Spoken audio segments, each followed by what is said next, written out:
The Protocols of the Learned Elders of Zion in Modern English. A one-page summary. Goyim are mentally inferior to Jews and can't run their nations properly. For their sake and ours, we need to abolish their governments and replace them with a single government. This will take a long time and involve much bloodshed, but it's for a good cause. Here's what we'll need to do. Place our agents and helpers everywhere. Take control of the media and use it in propaganda for our plans. Start fights between different races, classes, and religions. Use bribery, threats, and blackmail to get our way. Use free Masonic lodges to attract potential public officials. Appeal to successful people's egos. Appoint puppet leaders who can be controlled by blackmail. Replace royal rule with socialist rule, then communism, then despotism. Abolish all rights and freedoms except the right by force by us. Sacrifice people, including Jews sometimes, when necessary. Eliminate religion. Replace it with science and materialism. Control the education system to spread deception and destroy intellect. Rewrite history to our benefit. Create entertaining distractions. Corrupt minds with filth and perversion. Encourage people to spy on one another. Keep the masses in poverty and perpetual labor. Take possession of all true wealth, property, and especially gold. Use gold to manipulate the markets, causing depressions, etc. Introduce a progressive tax on wealth. Replace sound investment with speculation. Make long-term interest-bearing loans to governments. Give bad advice to governments and everyone else. Eventually the Goyim will be so angry with their governments, because we'll blame them for the resulting mess, that they'll gladly have us take over. We will then appoint a descendant of David to be the king of the world, and the remaining Goyim will bow down and sing his praises. Everyone will live in peace and obedient order under his glorious rule. The chapters of the Protocols of the Learned Elders of Zion in Modern English. Protocol 1, What We Believe. Protocol 2, Economic Wars. Protocol 3, Methods of Conquest. Protocol 4, Materialism to replace religion. Protocol 5, Despotism and modern progress. Protocol 6, Takeover techniques. Protocol 7, Worldwide wars. Protocol 8, Provisional governments. Protocol 9, Re-education. Protocol 10, Preparing for power. Protocol 11, the totalitarian state. Protocol 12, control of the media. Protocol 13, distractions. Protocol 14, assault on religion. Protocol 15, ruthless suppression. Protocol 16, brainwashing. Protocol 17, abuse of authority. Protocol 18, arrest of opponents. Protocol 19, rulers and the people. Protocol 20, financial program. Protocol 21, loans and credit. Protocol 22, the power of gold. Protocol 23, instilling obedience. And finally, Protocol 24, the qualities of the ruler. Protocol number 1, what we believe. Let's discuss the difference between us Jews and them Goyim, cattle or non-Jews. People are basically evil by nature. The bad people in this world far outnumber the good. So the best form of government is not one that holds reasoned discussions with its people, but one that uses tyranny. Most people would gladly become an all-powerful dictator and sacrifice the well-being of others for their own benefit. Where do people get their guidance? And what stops them from acting out their evil desires? In olden times, people behaved like animals and were guided by the force of their bestial instincts. Then, as society developed, humans developed laws to follow, but these laws were based on those same natural instincts. So the only valid law is the, quote, law of nature, end quote, also known as the use of force. Freedom is only an ideal. Nobody really has it. But if you want to win an election, it's good to preach the ideals of freedom, even if you plan to deprive your voters of it. If your opponent believes in the concept of freedom, like as a libertarian, Ron Paul, use that against him. Because if he foolishly believes in freedom, he won't be willing to use the underhanded tactics that you do. He will play fair while you play dirty. Any government that is based on freedom loses control over its people. This is a terrible thing, because remember, that people are basically bad, and the only way to guide them is by use of force. If a government is guided by freedom, the people will become weak. We can take advantage of that weakness to overpower them and install a new government. Gold. There was a time when religion was the guiding force of mankind, but now money is more important than religion. Money, especially gold, is the new guiding force because it gives power and freedom to the common people. But that freedom is bad because they'll always want more and don't know how to use it. We cannot allow that. Self-governance can be given to the masses, but only long enough for them to form a disorganized mob. At that point, we should intervene to create strife and racial hatred between their different classes and races, 1% against the 99%ers. This will cause them to fight and kill each other, hopefully starting a civil war. Once a nation is engaged in civil war, it will either destroy itself or be weakened to the point where it can be taken over by another foreign power. In either case, our job will be done, as they will no longer be a threat to us. If that nation ends up in bankruptcy, we'll offer to loan them some of our money. They'll have no option but to take it. If anyone claims that the above is immoral, let me ask them this.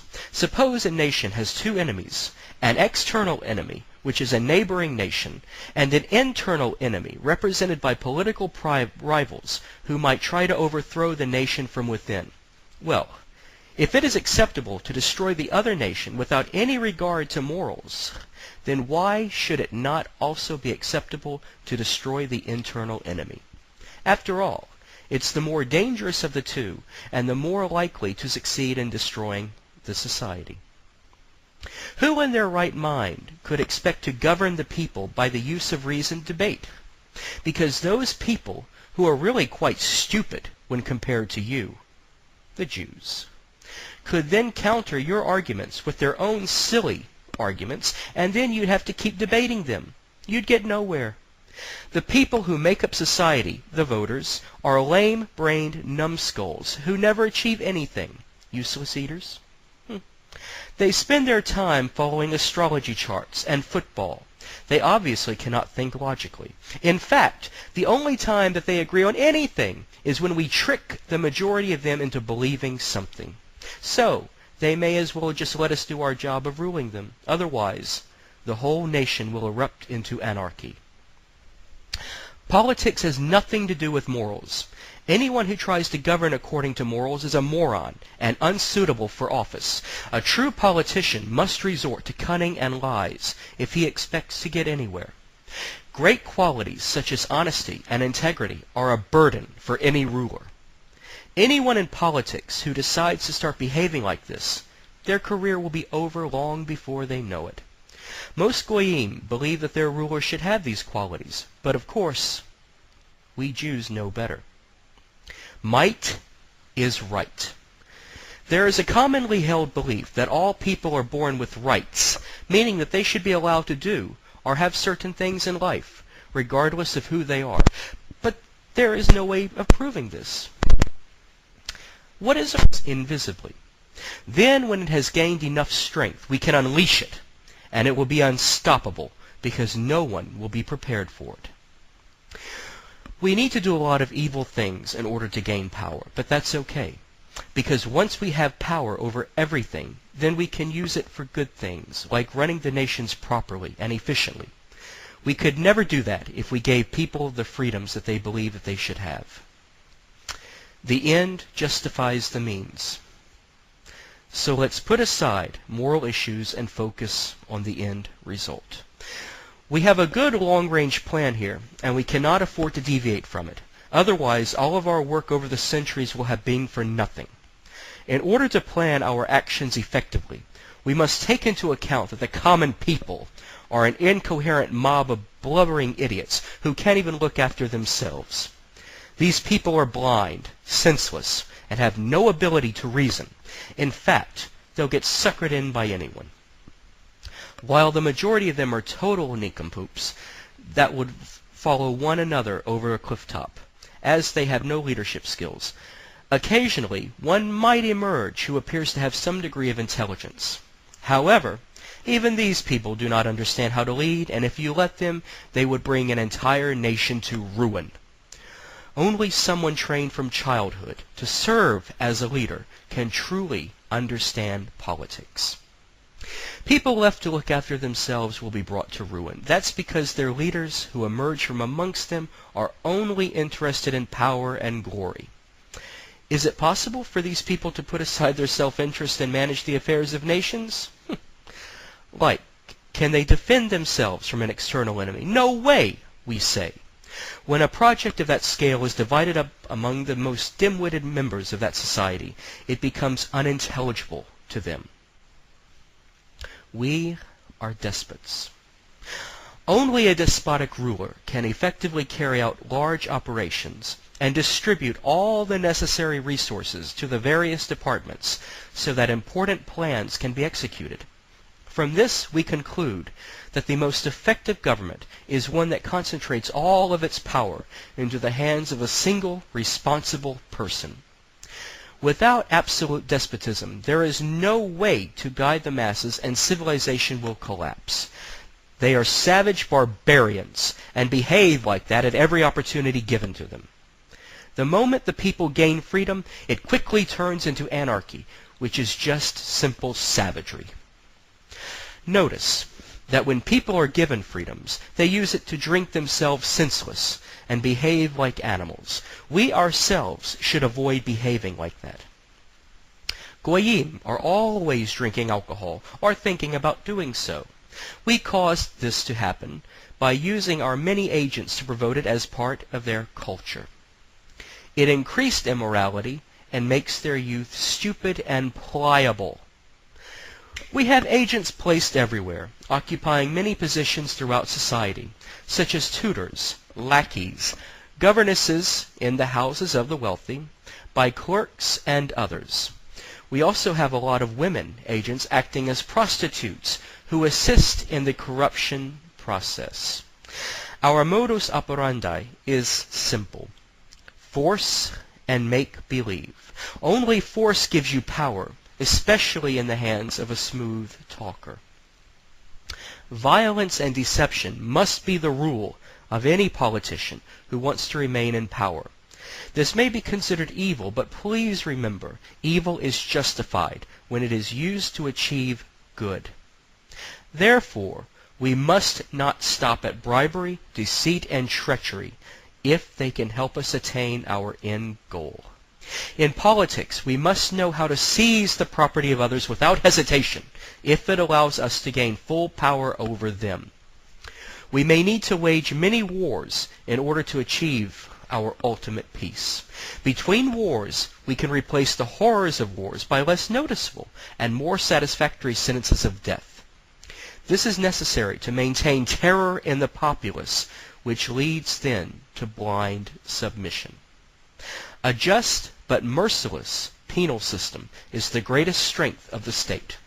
We do this not only for the sake of gain, but also in the name of duty. For the sake of our victory, we must stick to the program of violence and make believe. It is enough for them to know that we are merciless for any disobedience to cease. The principle of balancing accounts, particularly the repayment of debt, is strongly ingrained and one which we will take advantage of. We will use this principle as a means to bring all governments under the control of our super government. We shall end liberty. Far back in ancient times, we were the first to stand among crowds of people and cry out the words, liberty, equality, fraternity. The people fell for our bait. They picked up those words and started repeating them parrot-like throughout the world. As a result, they have taken away the well-being of the world and the true freedom of the individual, which is formerly well protected from mob pressure. The so-called wise men of the Goyim, the intellectuals, could not make anything out of these words.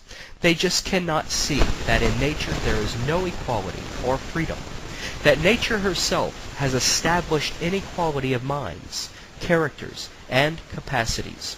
They never stopped for once to consider that the mob is a blind thing, and as such can only elect leaders that they themselves must be blind as the mob itself. And even if the mob does manage to find someone intelligent, that person wouldn't understand politics, as we pointed out earlier. Goyim do not take any of this into consideration. Thanks to dumbass libertarians, the words liberty, equality, and fraternity has spread to all corners of the earth. These words installed peace, quiet, and solidarity throughout all Goyim of the earth, and thus weakened their strength. As you will see later, this helped us to our victory. It gave us the possibility of getting our hands on the master stroke, the destruction of privileges and power of their royalty. That royal class was the only defense the Goyim had against us.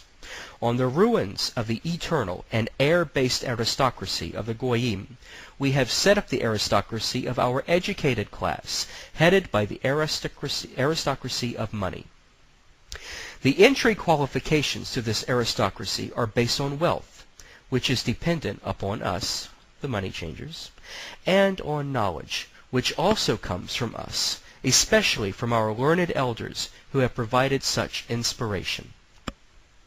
Our victory has been made easier by fact that whenever we sought favors from men in power, we always appealed to their most basic of desires, like cash money and all kinds of material goodies. Even one human weakness is often enough to pass control of these men over to those offering the bribes. The concept of freedom has enabled us to convince the people of all countries that their government is a servant of the people, that the people are the true owners of the country, and that the servant can be replaced like a worn-out glove. This possibility of replacing the representatives of the people gives us the power to appoint a new government. Protocol 2. Economic wars. Whenever we start a war, we should not do so for the purpose of gaining territory, at least not as a general rule. Instead, we should do it for economic gains. This way, everyone will see how powerful we are, and they will be in fear of our many international spies and agents who roam the earth without limitation.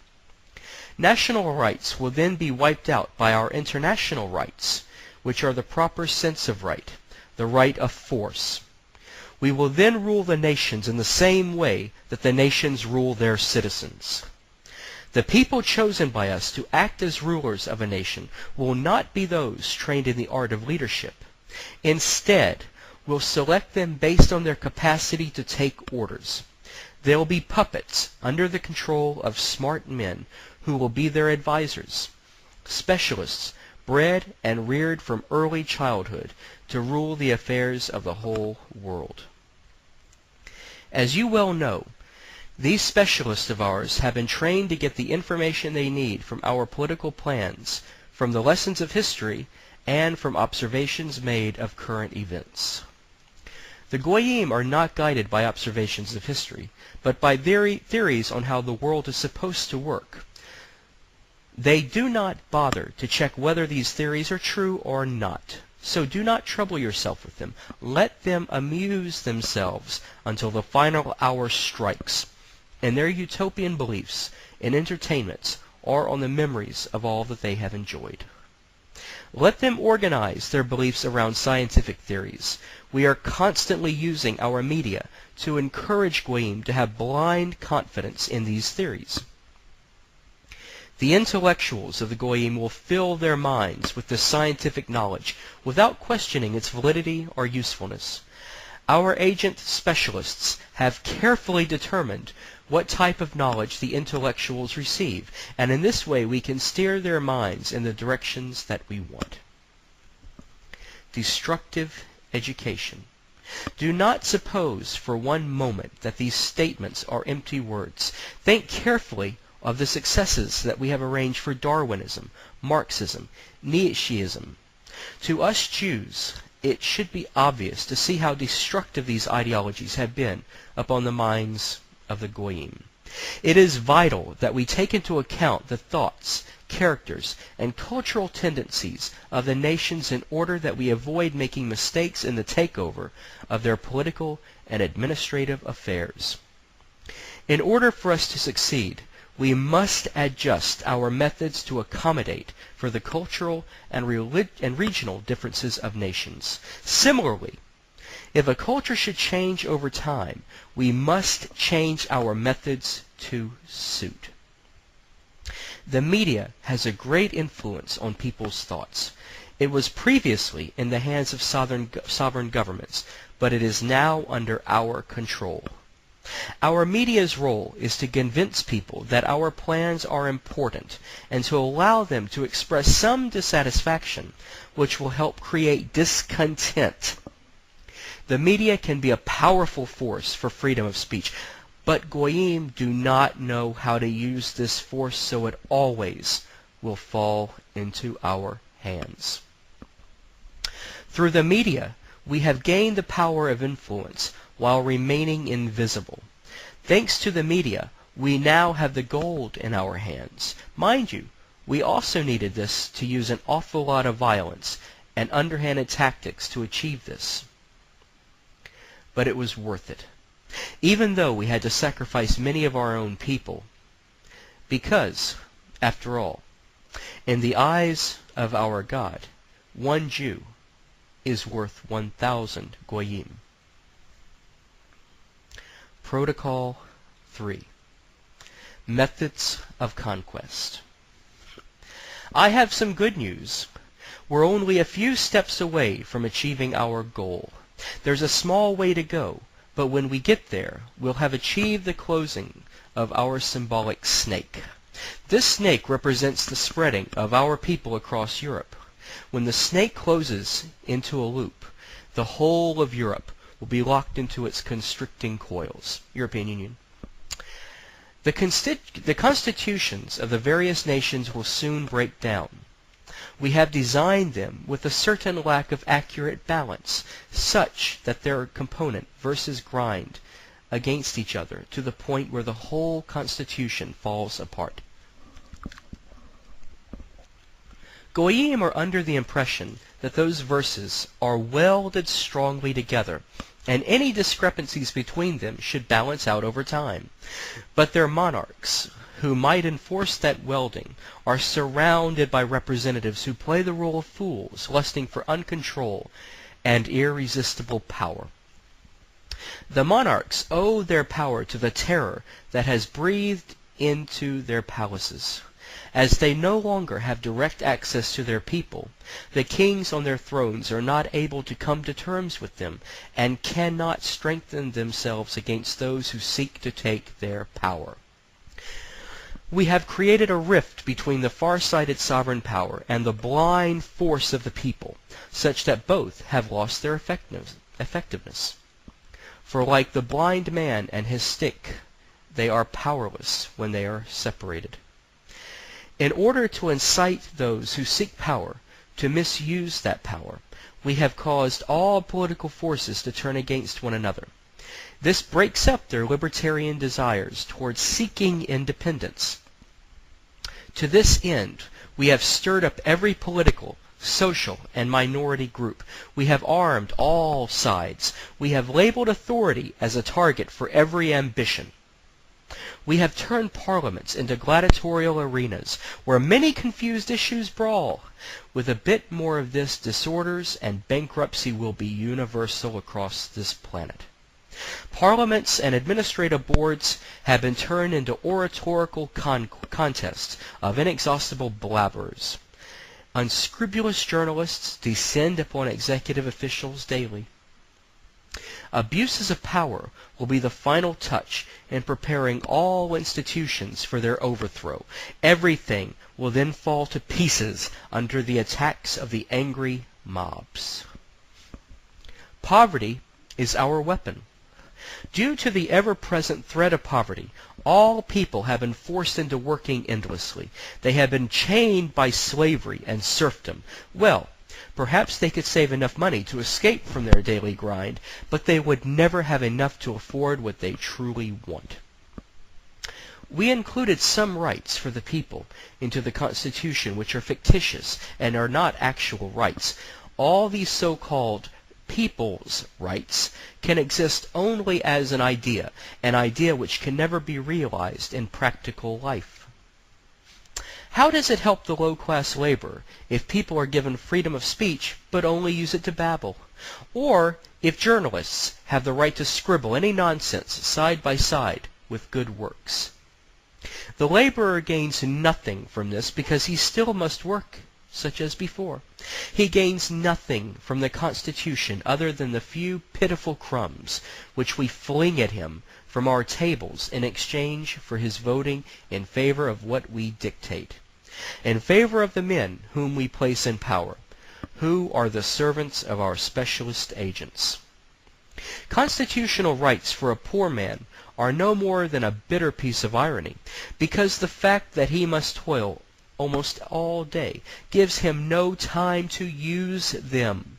On the other hand, it robs him of any guarantee of regular and certain earnings by making him susceptible to strikes by his comrades or lockouts by his masters.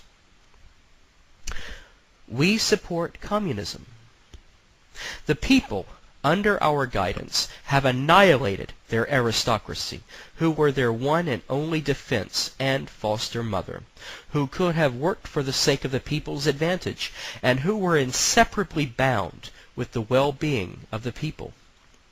Nowadays, with the destruction of the aristocracy, the people have fallen into the grip of merciless money-grubbing scoundrels who have laid a pitiless and cruel yoke upon the necks of the workers. We appear on the scene as alleged saviors of the worker from this oppression. Then we propose that he join the ranks of our fighting forces, socialists, anarchists, communists, to whom we always give support in accordance with an alleged brotherly rule of the solidarity of all humanity, of our social masonry. The aristocracy, which lawfully enjoyed the labor of the workers, was interested in seeing that the workers were well fed, healthy, and strong. We are interested in just the opposite, in the decline and killing of the goyim. Our power is in the chronic shortness of food and physical weakness of the worker, because by this he will become our slave. He will have neither the strength nor the energy nor the inclination to oppose us. Hunger surely gives us more authority to rule the worker than the legal authority given to the aristocracy by the rule of kings. We will highlight the differences of wealth between the rich and the poor, the 1% against the 99%. The emotions of envy and hatred, which will then arise in the poor due to their want of the wealth, will be whipped into a mob frenzy. Through their hands we shall wipe out all those who hinder us on our way. When the hour strikes for our sovereign Lord of the entire world to be crowned, it is these same hands which will sweep away everything that might be a hindrance to us and to our final goal of installing our King David. The goyim have lost the habit of thinking unless prompted by the suggestions of our specialists. Therefore, they do not see the urgent necessity of what we, when our kingdom comes, shall adopt at once.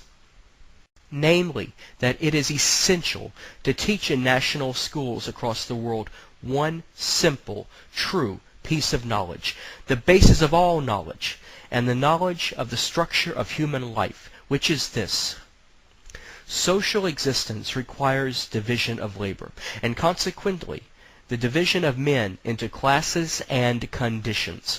It is essential for all to know that owing to differences in the occupations of humans, there cannot be any equality among them.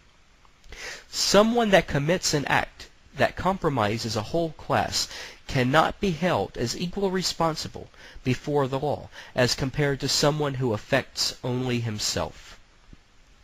The true knowledge of the structure of society, secrets which we keep from the Goyim, would reveal that positions of work must correspond with the education that was given to a worker, otherwise they may suffer. After a thorough study of this knowledge, people will voluntarily submit to authority and accept whatever position is given to them by the state. Those people blindly believe what they read in print, and given their present state of ignorance, they possess a sense of blind hatred toward anyone who has more wealth or lives in better conditions than themselves. They have no understanding of the purpose of social classes. The Jews will be safe. This hatred will be still further magnified by the effects of an economic crisis which will halt trading on the exchanges and bring industry to a standstill. We shall create this crisis by all the secret subterranean methods open to us, and with the aid of gold, which is all in our hands. A universal economic crisis whereby we shall throw upon the streets whole mobs of workers simultaneously in all the countries of Europe. These mobs will rush delightfully to shed the blood of those whom, in the simplicity of their ignorance, they have envied from an early age, and whose property they will then be able to loot. Ours, end quote, they will not touch, because the moment of attack will be known to us, and we shall take measures to protect our own. We have demonstrated that progress will bring all of the Goyim to the realm of reason. Our despotism will be precisely that, for it will be known how, by calculated severe measures, to pacify all unrest and burn liberalism out of all institutions. When the population realizes that the utopia of communism is not as advertised, and that all of those promises of freedom and indulgences of wealth that they imagined were not there, they will find themselves stuck like a blind man on a host of stumbling blocks. They have rushed to find a guide. They never had the sense to return to the former state, and they have laid down their full sovereign powers at our feet. Remember the French Revolution, to which it was we who gave the prefix of great. The secrets of its preparations are well known to us, for it was wholly the work of our hands that set it into motion. At the present day we are, as an international force, invincible, because if attacked by some state, we will be supported by other states. The Goyim people are rascals who bow down but to force, but are merciless toward weaknesses in others, unforgiving of their faults, and enjoy committing crimes. They cannot bear the contradictions of a free social system, but are willing to become martyrs in the face of the violence of bold despotism. It is those qualities that help us become independent. The Goyim people suffer patiently under the abuses of the worst dictators, even while those dictators would have beheaded 20 of their kings. Why is it that the people are willing to put up with such abuse and with the execution of the aristocracy? It is because the dictators tell the people that these abuses that they are inflicting are done for the highest purposes, to secure the welfare of the peoples, the international brotherhood of them all, their solidarity and equality of rights. Naturally, they do not tell these foolish people that this unification must be accomplished only under our sovereign rule. And thusly, the people condemn the upright and acquit the guilty, persuaded ever more and more that it can do whatever it wishes. Thanks to this state of things, the people are destroying every kind of stability and creating discord at every turn, at every moment. The word freedom brings out the communities of men to fight against every kind of force, against every kind of authority, even against God and the laws of nature. For this reason we, when we fully step into our kingdom, shall have to erase this word from the language of life, implying that freedom is a principle of brute force which turns mobs into bloodthirsty beasts. These beasts, it is true, fall asleep again once they have drunk their fill of blood, and at such time can easily be riveted into their chains. But if they are not given blood, they will not sleep and will continue to struggle. Protocol 4. Materialism to replace religion. Every republic passes through several stages. The first of these is the early days of mad raging by the blind mob, tossed here and there, to and fro. The second is demagoguery, which leads to anarchy, and that inevitably leads to despotism. This is not a legal, an observable, and therefore responsible type of despotism. Rather, it is a hidden form of despotism that is in the hands of some secret organization. This organization is unscrupulous because it works behind the backs of the people using agents who have no accountability and who do not serve the people, only the organization. These agents are continually changing, and this benefits the organization because it does give them special rewards for long times in service.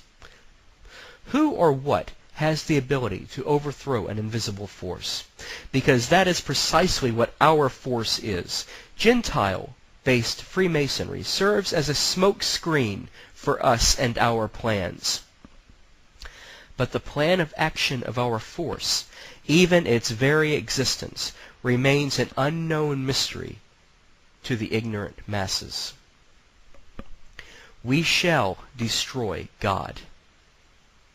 Even freedom might be harmless and have its place in our state economy without harming the well-being of the people if it is based on a faith in God and on the brotherhood of humanity, providing that it remains disconnected with the concept of equality. Equality is negated by the very laws of creation, for these laws have established subordination. With faith such as this, a people may be governed by a trusteeship of parishes, and would walk contentedly and humbly under the guiding hand of its spiritual pastor, while submitting to the plans of God upon earth. This is the reason why it is so essential for us to undermine all faith, to tear out of the mind of the Goyim and the principle of God the Father, the Son, and the Holy Spirit, and to put in its place arithmetical calculations and material needs.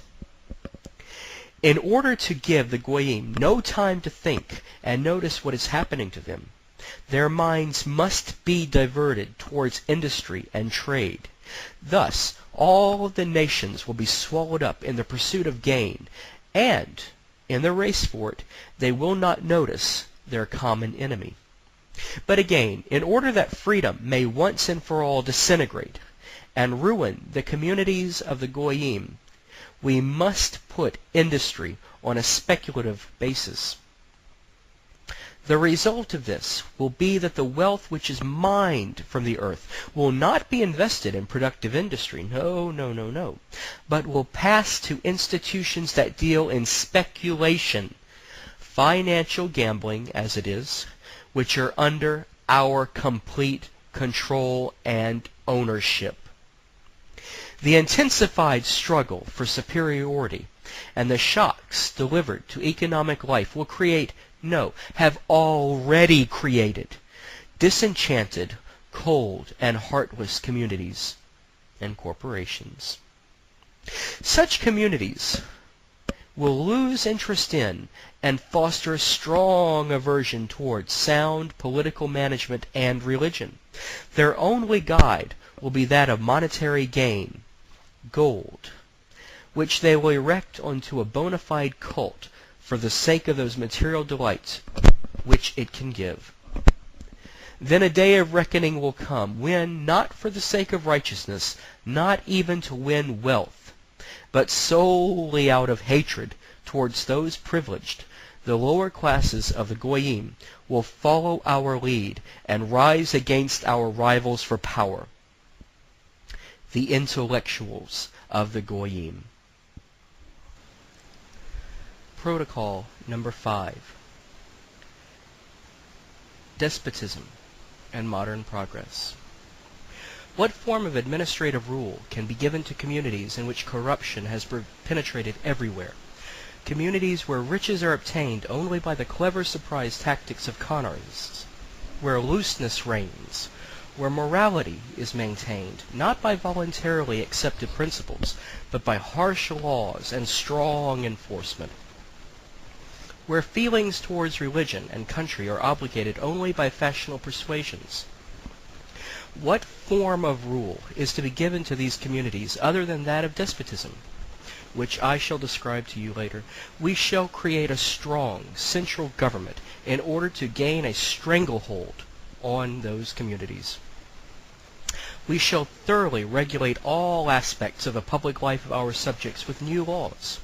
These laws will withdraw, one by one, all the privileges and freedoms which have been permitted to the Goyim, and our kingdom will be distinguished by a despotism of such magnificent proportion that at any moment and in every place it will be in a position to wipe out any Goyim who dares to oppose us, either in words or by actions. You may think that for a despotism of this description to come into being, it would not be consistent with the progress of history, and that it could not exist in this modern age, but I will prove to you that it is, and that it could. Back in the days when the peoples looked at kings on their thrones just as they would look upon a pure manifestation of the will of God, they submitted without a murmur to the despotic power of their kings. But from the day when we placed the concept of their own rights into their minds, they began to regard the occupants of thrones as mere ordinary mortals. The godlike charm of the Lord's anointed has fallen from the heads of kings in the eyes of the people. And when we also robbed them of their faith in God, the might of authoritative power fell into the realm of public ownership, and it was then seized by us, the Jews. Masses led by lies. Moreover, the art of directing masses and individuals by means of cleverly manipulated theory and words, by laws, and by all sorts of other odd methods. The Goyim understand none of this because it belongs to the specialists of our collective governing intelligence, reared on analysis, observation, and delicate calculations. In this type of skill we have no rivals, any more than we have rivals in the drawing up of plans of political intrigue, actions, and of solidarity. In this respect the Roman Catholic Church may have been compared with us, but we have conspired to discredit them in the eyes of the unthinking mob, since they are an observable organization, while we ourselves have kept our secret organization in the shade the whole time. However, it is probably all the same to the world, which does not really care who its sovereign lord is, whether the head of Catholicism or our despot of the blood of Zion. But it is we, the chosen people, to whom it is very far from being a matter of indifference.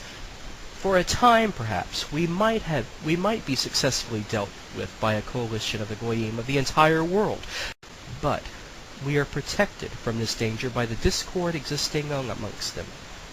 Their loyalties to their own separate groups, races, and classes are now so deeply ingrained that they can never be removed. We have set one against each other. The personal and national beliefs of the goyim, religious and racial hatreds, which we have fostered into a huge growth in the course of the past 20 centuries. This is the reason why there is not one state which would anywhere receive support if it were to raise its arm. For every one of them must bear in mind that any agreement against us would be unprofitable to itself. We are too strong, and there is no evading our power. The nations cannot come to even an inconsiderable private agreement without our secretly having a hand in it. Quote, per me reges regnant, end quote, is Latin for, quote, it is through me that kings reign, end quote. And it was said by the prophets that we were chosen by God himself to rule over the whole of the earth. God has endowed us with genius so that we may do this task given to us. If genius was in an opposing camp, it would still struggle against us. But even so, a newcomer is no match for the old established settler. The struggle would be merciless between us, such a fight as the world has never before seen. Yes, and the genius on their side would have arrived too late. All the wheels of the machinery of all states go via the force of the engine, which is in our hands, and that engine of the machinery of states is gold. The science of political economy, invented by our learned elders, has placed great value on the importance of money capital for such a very long time. Monopoly capital. Capital, if it is to function without limitations, must be free to establish a monopoly of industry and trade. This is already being put into place by an unseen hand in all quarters of the world. This freedom will give political strength to those engaged in industry, and that will help us to oppress the people. Nowadays, it is more important to disarm the peoples than to lead them into war. If those people have a passion that has suddenly burst into flames, it is more important to use it to our advantage than it is to quench it. Finally, it is more important to eradicate them. The principal goal of our directors consists of this: to weaken the public mind by criticism, to lead it away from serious reflections which may arouse calculated resistance, and to distract the forces of the mind towards meaningless fights. Throughout history, the people of the world have accepted campaign promises at face value. Those people are content with the show and rarely pause to check afterward whether the promises have been kept. The same holds true for individuals outside the political arena. Such is the way of the stupid goyim. Therefore, we shall establish show institutions which will give eloquent proof of their benefit to progress. We shall assume to ourselves to represent the voice of freedom of all parties, of all directions, and we shall make our representative be a voice in orators who will speak so much that they will exhaust the patience of their hearers and bring about a hatred of oratory. In order to put public opinion into our hands, we must bring it into a state of bewilderment by broadcasting so many contradictory opinions from all sides, and for such a long time, that it will make the goyim lose their heads in a maze of confusion. They will come to realize that the best thing is to have no opinion of any kind in political matters, especially when it is intended that the public should not understand the issues being discussed. In that way, the useless and stupid goyim will leave the opinions and understanding of the issues to those who guide the public. This is the first secret. The second secret necessity for the success of our government consists of the following: to emphasize the national failings of bad habits, misplaced passions, and troubling conditions of everyday life to such an extent that it will be impossible for anyone to know where he is in the resulting chaos. As a result, the people will fail to understand one another. This measure will also serve us in another way, namely to sow discord in all parties, to dislocate all collective forces which are still unwilling to submit to us, and to discourage any kind of personal initiative which might hinder our affairs in any way, shape, or form. There is nothing more dangerous than personal initiative. If it has genius behind it, such initiative can do more harm than can be done by millions of people among whom we have sown discord. We must direct the education of the Goyim communities such that whenever they come upon a matter requiring initiative, they throw up their hands in despairing impotence. The strain which results from lack of achievement saps the spirit when compared side by side with the accomplishments of a successful person. From this comparison arises grave moral shocks, disenchantments, and failures.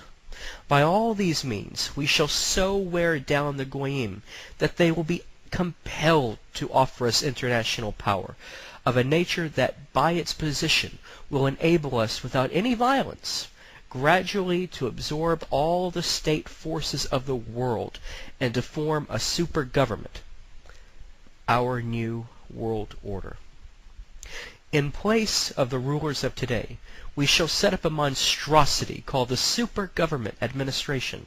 Its tentacles will reach out in all directions, like grappling hooks, and its organization will be of such colossal dimensions that it cannot fail to subdue all the nations of the world.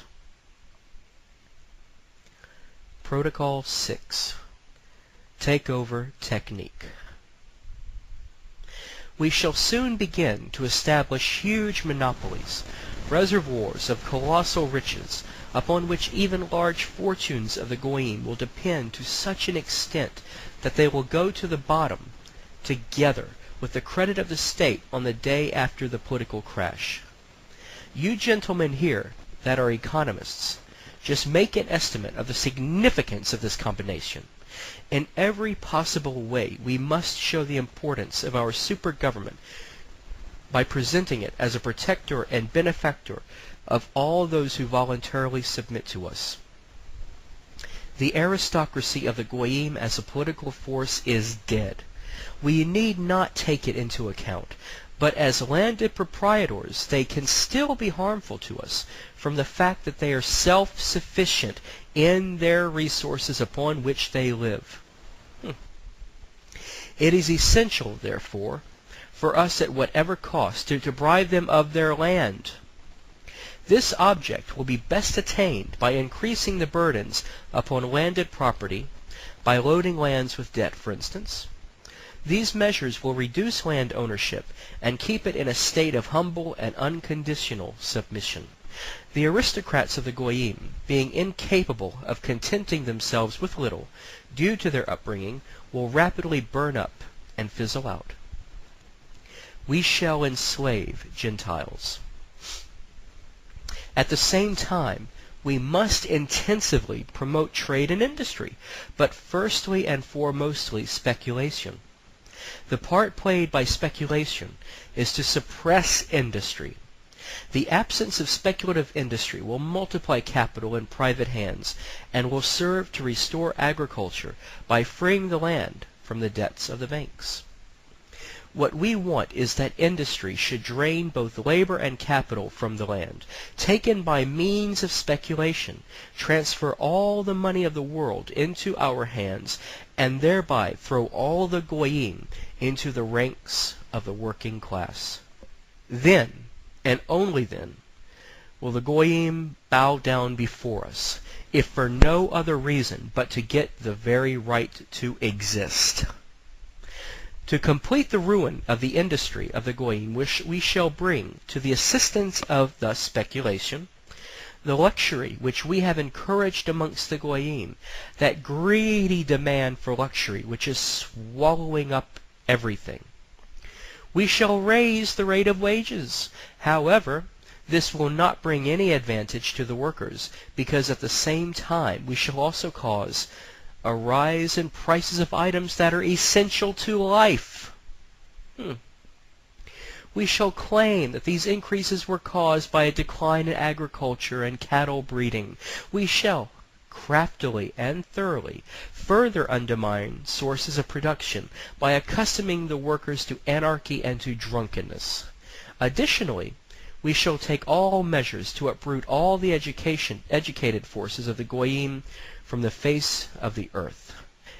In order that the true meaning of things is not discovered by the Goyim before the proper time, we shall mask it under an alleged enthusiastic desire to serve the working classes and the great principles of political economy, which our economic theories carry with much energetic propaganda.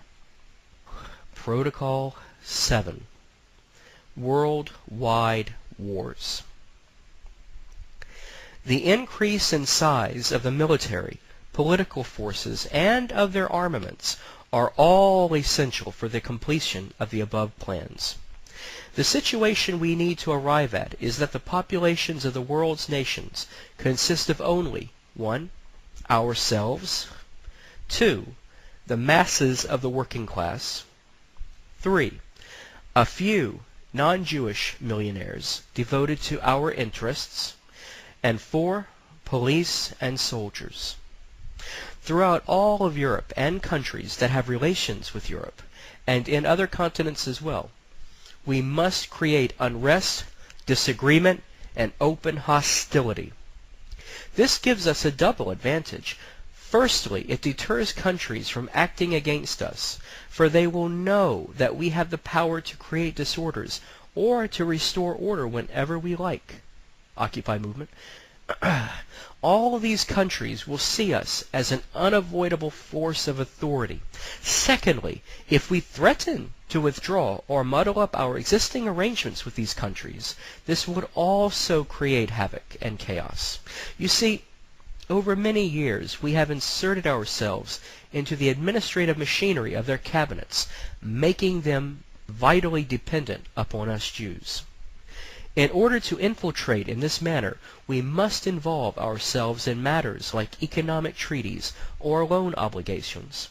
We need to use great cunning during negotiations and agreements, but instead of using our usual threatening language, we'll instead do the opposite and don the mask of honesty and complacency. In this way, the peoples and governments of the Goyim, whom we have taught to look at only the outside of whatever we present to their notice, will continue to accept us as the benefactors and saviors of the human race. Universal war. If any country dares to oppose us, we must be in a position to respond by way of war. We will do this by teaming up with the neighbors of that country. But if those neighbors should also venture to stand collectively together against us, then we must resist with a universal war. The main factor of success in politics is to operate in secrecy. A diplomat must say one thing, but then do another. We must compel the governments of the Goyim to take action in the direction favored by our well-thought-out plans, which is nearing completion, and what we shall claim is public opinion. This opinion will be secretly promoted by us through means of that so-called great power. The media, which apart from a few unimportant exceptions, is already entirely in our hands. In order to display our system of keeping the governments of the Goyim in Europe in check, we shall show our strength by committing terrorist attacks against one of them. If the governments of Europe should collectively rise against us, we shall respond using the military might of America or China or Japan. Protocol 8. Provisional Government.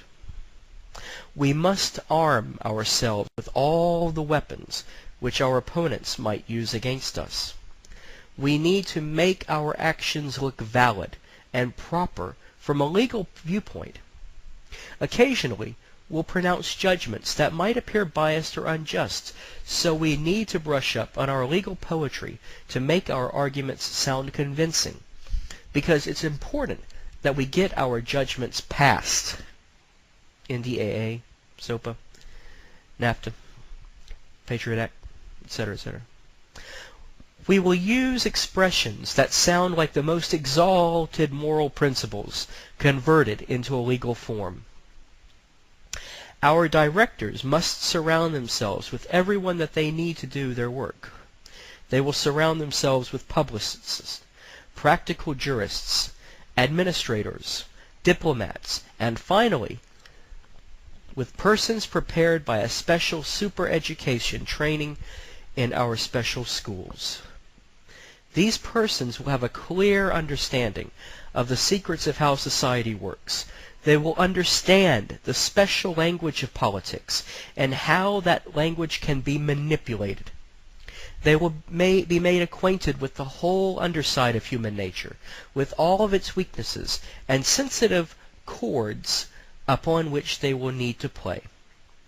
These chords represent the mindset of the Goyim, their tendencies, shortcomings, vices, and qualities, and the particularities of their classes and conditions.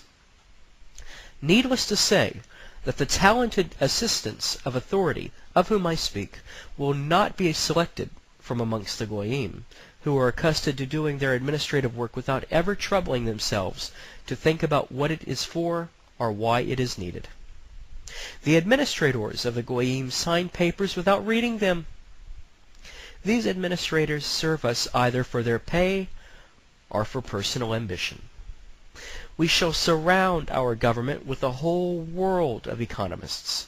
This is the reason why economic sciences are the main subject that is taught to the Jews. Around us again will be a whole constellation of bankers, industrialists, capitalists, and the main thing, millionaires, because for the main part everything will be settled by the question of large amounts of money, which we control. For the time being, until we get to the point where there is no longer any risk in entrusting responsible positions in our state to our brother Jews, we shall put them in the hands of persons who have a criminal past and have shown little regard for the welfare of the people. Persons who, if they disobey our instructions, must face criminal charges or simply disappear. In this way, we will make them defend our interests to their last gasping breath. Protocol 9. Re-education. In applying our principles, please take note of the character of the people in whose country you live and act. We must adjust our methods to suit, because a general, identical application of our principles to all cultures cannot succeed, at least not until the people have been re-educated to conform to our pattern. But by approaching their application cautiously, you will see that, in less than a decade, even the most stubborn character will change, and we shall add a new people to the ranks of those already subdued by us. The words of the libertarian, liberty, equality, fraternity, which are really just rallying cries invented by us, Jews, will, when we come into our kingdom, be changed by us into words that are no longer used to rally support, but only an expression of idealism, namely into, quote, the right of liberty, the duty of equality, the ideal of brotherhood, end quote. That's how we shall put it. We shall catch the bull by the horns and turn those words to our advantage. We have effectively already wiped out every kind of rule except our own, although legally there still remains quite a lot of them. Nowadays, if any states protest against us, it is only done according to our planning, at our discretion and by our direction, for their anti-Semitism is an essential way for us to manage our lesser brethren Jews. I will not talk further on this topic, because this matter has already been discussed at length many times before now. The Jewish superstate. There is nothing to limit the range of our activities. Our super-government exists within special legal conditions, which are commonly referred to by the energetic and forcible word, dictatorship. I am in a position to tell you with clear conscience that when the time is right, we, the lawgivers, shall execute judgment and sentence. We shall slay and we shall spare. We, as head of all of our troops, are following the lead of our dynamic ruler. We rule by force of will, because in our hands are the fragments of a once powerful party, now vanquished by us. And the weapons in our hands are limitless ambitions, burning greediness, merciless vengeance, hatreds, and malice. It is from us that the all-engulfing terror proceeds. We have at our service persons of all opinions, of all doctrines, restorative monarchists, demagogues, socialists, communists, and all utopian dreamers of every kind. We have harnessed them all to the task. Each one of them is independently chiseling away at the last remnants of authority, is striving to overthrow all established forms of order. By these acts, all states are experiencing torture. They cry out for tranquility and are ready to sacrifice everything for peace. But we will not give them peace until they openly acknowledge our international super-government and with submissiveness. The people have howled about the necessity of settling the issue of socialism by way of international agreement. Their division into political parties has given us complete control over them, because in order to carry out on a contested struggle, one must have money, and the money is all in our hands. We might have reason to prevent a union forming between the clear-sighted force of the Goy kings on their thrones and the blind force of the Goy mobs, but we have taken all necessary measures against any such possibility. Between the one and the other force we have erected a wall in the form of a mutual terror between them. In this way the blind force of the people remains in our side, and we only shall provide them with a leader, and of course direct them along the road that leads to our goal. In order that the hand of the blind mob may not free itself from our guiding hand, we must every now and then enter into a close rapport with them, either in person or through some of our most trustworthy brethren. Once we are acknowledged as the only authority, we shall discuss with the people personally on the market places, and we shall instruct them on how to enter into politics in such a way as may turn them in the direction that suits us. Who is going to verify what is taught in the village schools? We cannot allow the words of government representatives or of a king himself to become immediately known to the whole state, because it will spread far and wide by the voice of the people. In order to destroy the educational institutions of the Goyim, while we still can, we have infiltrated them with great cunning, and have taken hold of their syllabi.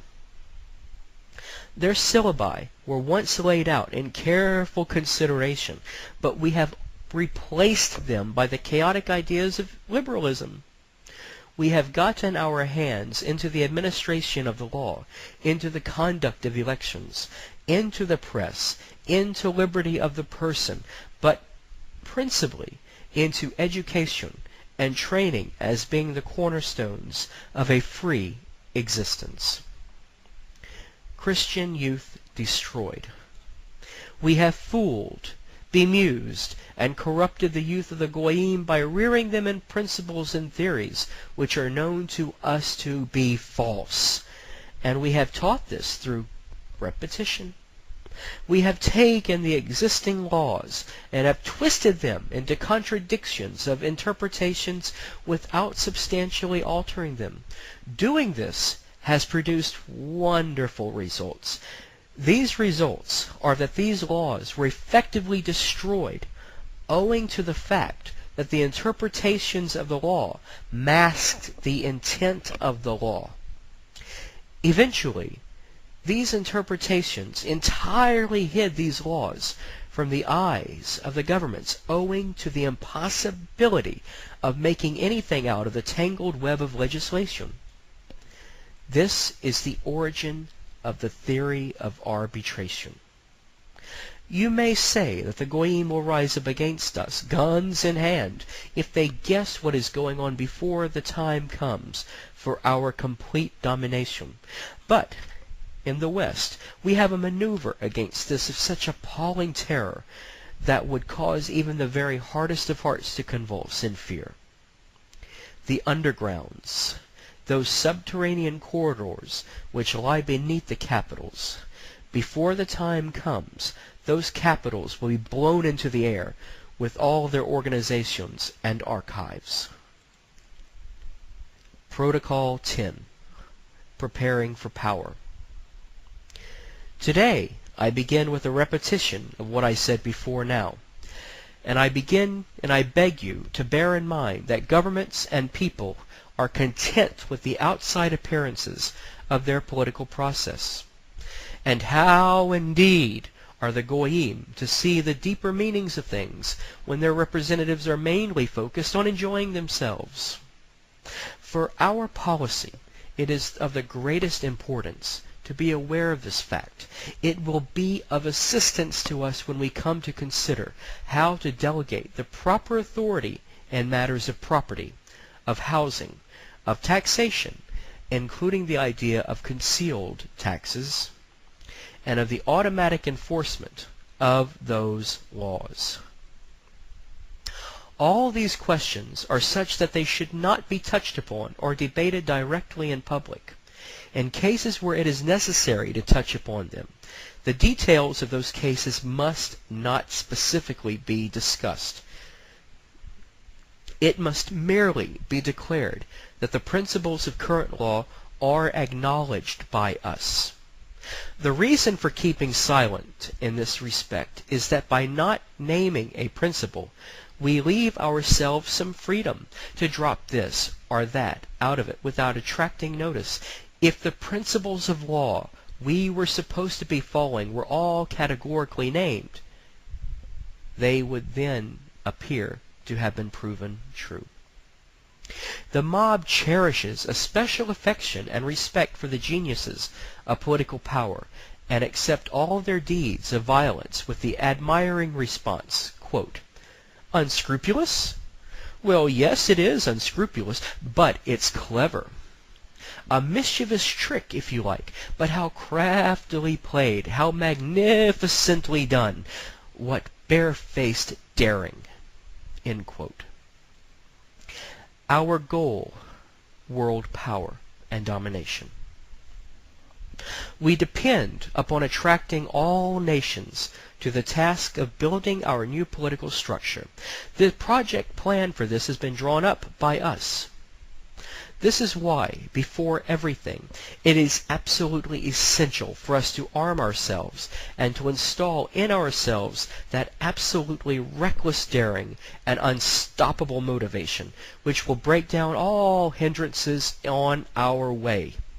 When we have accomplished our government overthrow, we shall then say to the various peoples, quote, "Everything has gone terribly wrong. Everyone has been worn out with suffering. We are destroying the causes of your torment, nationalities, borders, different currencies. You are free, of course, to pronounce sentence upon us, but can it possibly be a just one if you pronounce it before you properly try out what we are offering you?" End quote. Then the mob will praise us and give us their support in a unanimous triumph of hopes and expectations, voting, which we have made the instrument that will set us on the throne of the world, by teaching even the very smallest units of members of the human race to vote by means of meetings and agreements by groups, will then have served its purposes and will play its part then for the last time by a unanimity of desire to make close acquaintance with us before condemning us. To secure this, we must have everyone vote without regard to their social class or qualifications, in order to establish an absolute majority, which cannot get from the educated, wealthy classes.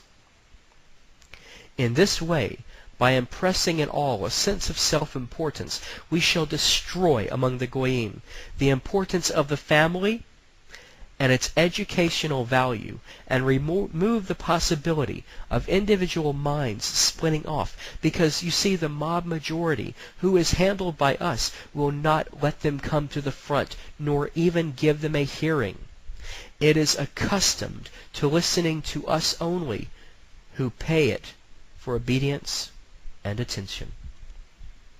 In this way we shall create a blind, mighty force which shall never be in a position to move in any direction without the guidance of our agents set at its head by us as leaders of that mob.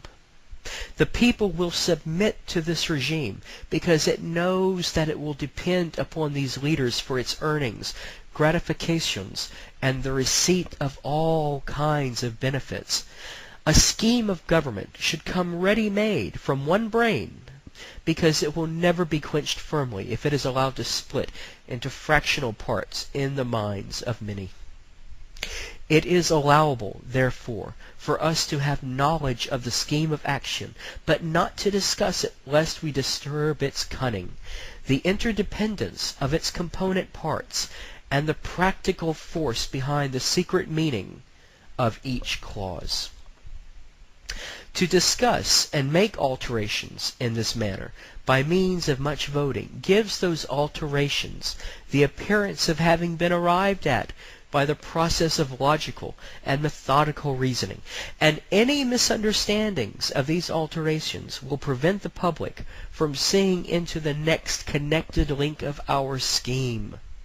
We want our schemes to be forcible and suitably devised. Therefore, we ought not to let our well-thought-out plans be revealed to the public as a whole, or even to a select group of them. These schemes will not turn existing institutions upside down just yet. They will only effect changes in their economy, and consequently in the whole combined movement of their progress, which will then be directed along the paths laid down in our schemes. The poison of liberalism.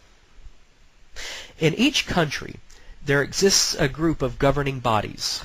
They go under various names, but they are essentially the same thing, namely, representation, ministry, senate, state council, legislative and executive corps.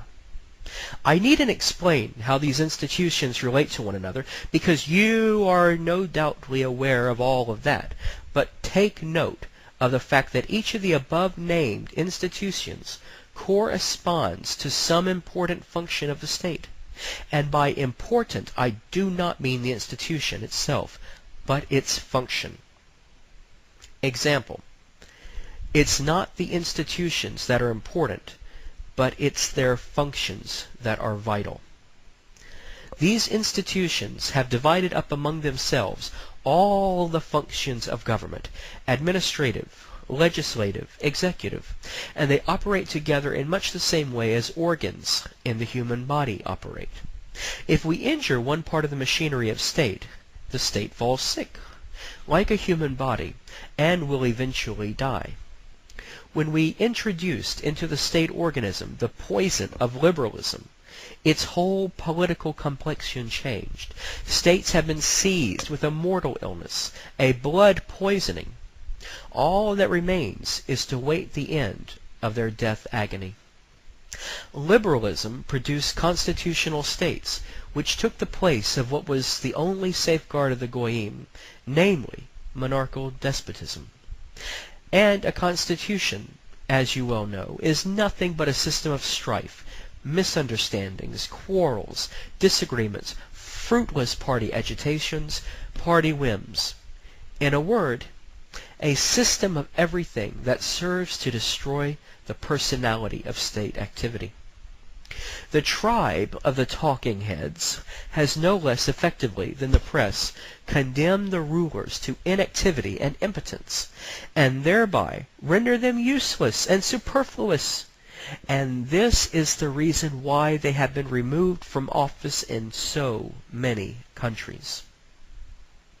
At that point, the era of republics could come into being, and then we replaced the ruler with a mockery of a government by a president taken from the mob, from the midst of our puppet creatures, our slaves, our goyim.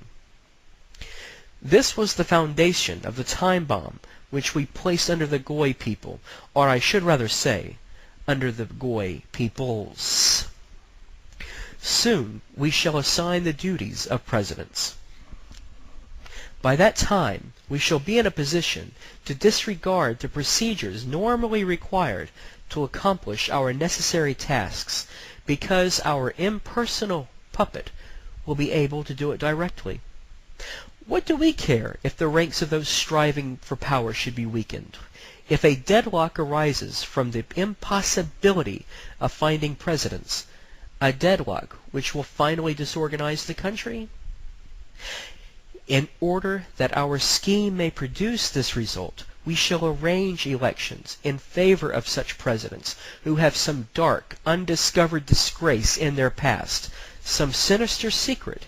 Then they will be trustworthy agents for the accomplishment of our plans out of fear of revelations, and from the natural desire of everyone who has attained power, namely the retention of its privileges, advantages, and honor connected with the office of president.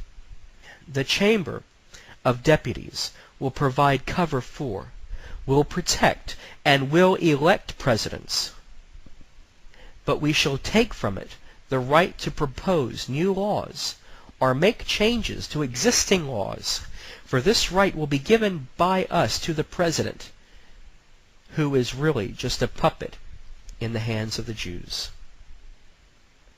Naturally, the authority of the presidents will then become a target for every possible form of attack, but we shall provide him with a means of self-defense and the right of an appeal to the people. The decision of the people outranks the decision of the representatives who may wish to oppose the president, so that appeal will go to a blind slave of ours, the majority of the mob. Independently of this, we shall give the president the right of declaring a state of war. We shall justify this last right on the ground that the president, as chief of the whole army of the country, must have access to that right in case he needs to defend the new Republican Constitution. That right to defend will belong to him as the responsible representative of this Constitution. It should be easy to understand that under these conditions, the magic lamp will be in our hands, and no one other than us will any longer have control over determining legislation. Besides this, we shall, with the introduction of the new Republican Constitution, taken from the Chamber the right of inserting new legislation on government measures on the pretext of preserving national security, and further, we shall use the new Constitution to reduce the number of representatives to a minimum, thereby proportionately reducing political passions and the passion for politics. If, however, these passions should burst into flame, which is hardly to be expected, not even to a small degree, we shall nullify them by a stirring appeal and making a reference to the majority opinion of the voting population. The president will have the power to appoint the presidents and vice presidents of the Chamber and of the Senate. Instead of constant sessions of parliaments, we shall reduce their sittings to a few months. Moreover, the President, as chief of the executive power, will have the right to summon and dissolve Parliament, and in the latter case, to prolong the time for the appointment of a new parliamentary assembly. These presidential actions may be considered illegal, and as a result, the representatives and public might then start attacking the president. This could be a problem for our plans if it happened prematurely. In order to avoid the blame from being pushed onto the president, we shall encourage ministers and other officials of the higher administration to evade his plans by taking actions of their own. In doing so, they will be made scapegoats in his place. This part we especially recommend should be played by the Senate, the Council of State, or the Council of Ministries, but not by an individual official.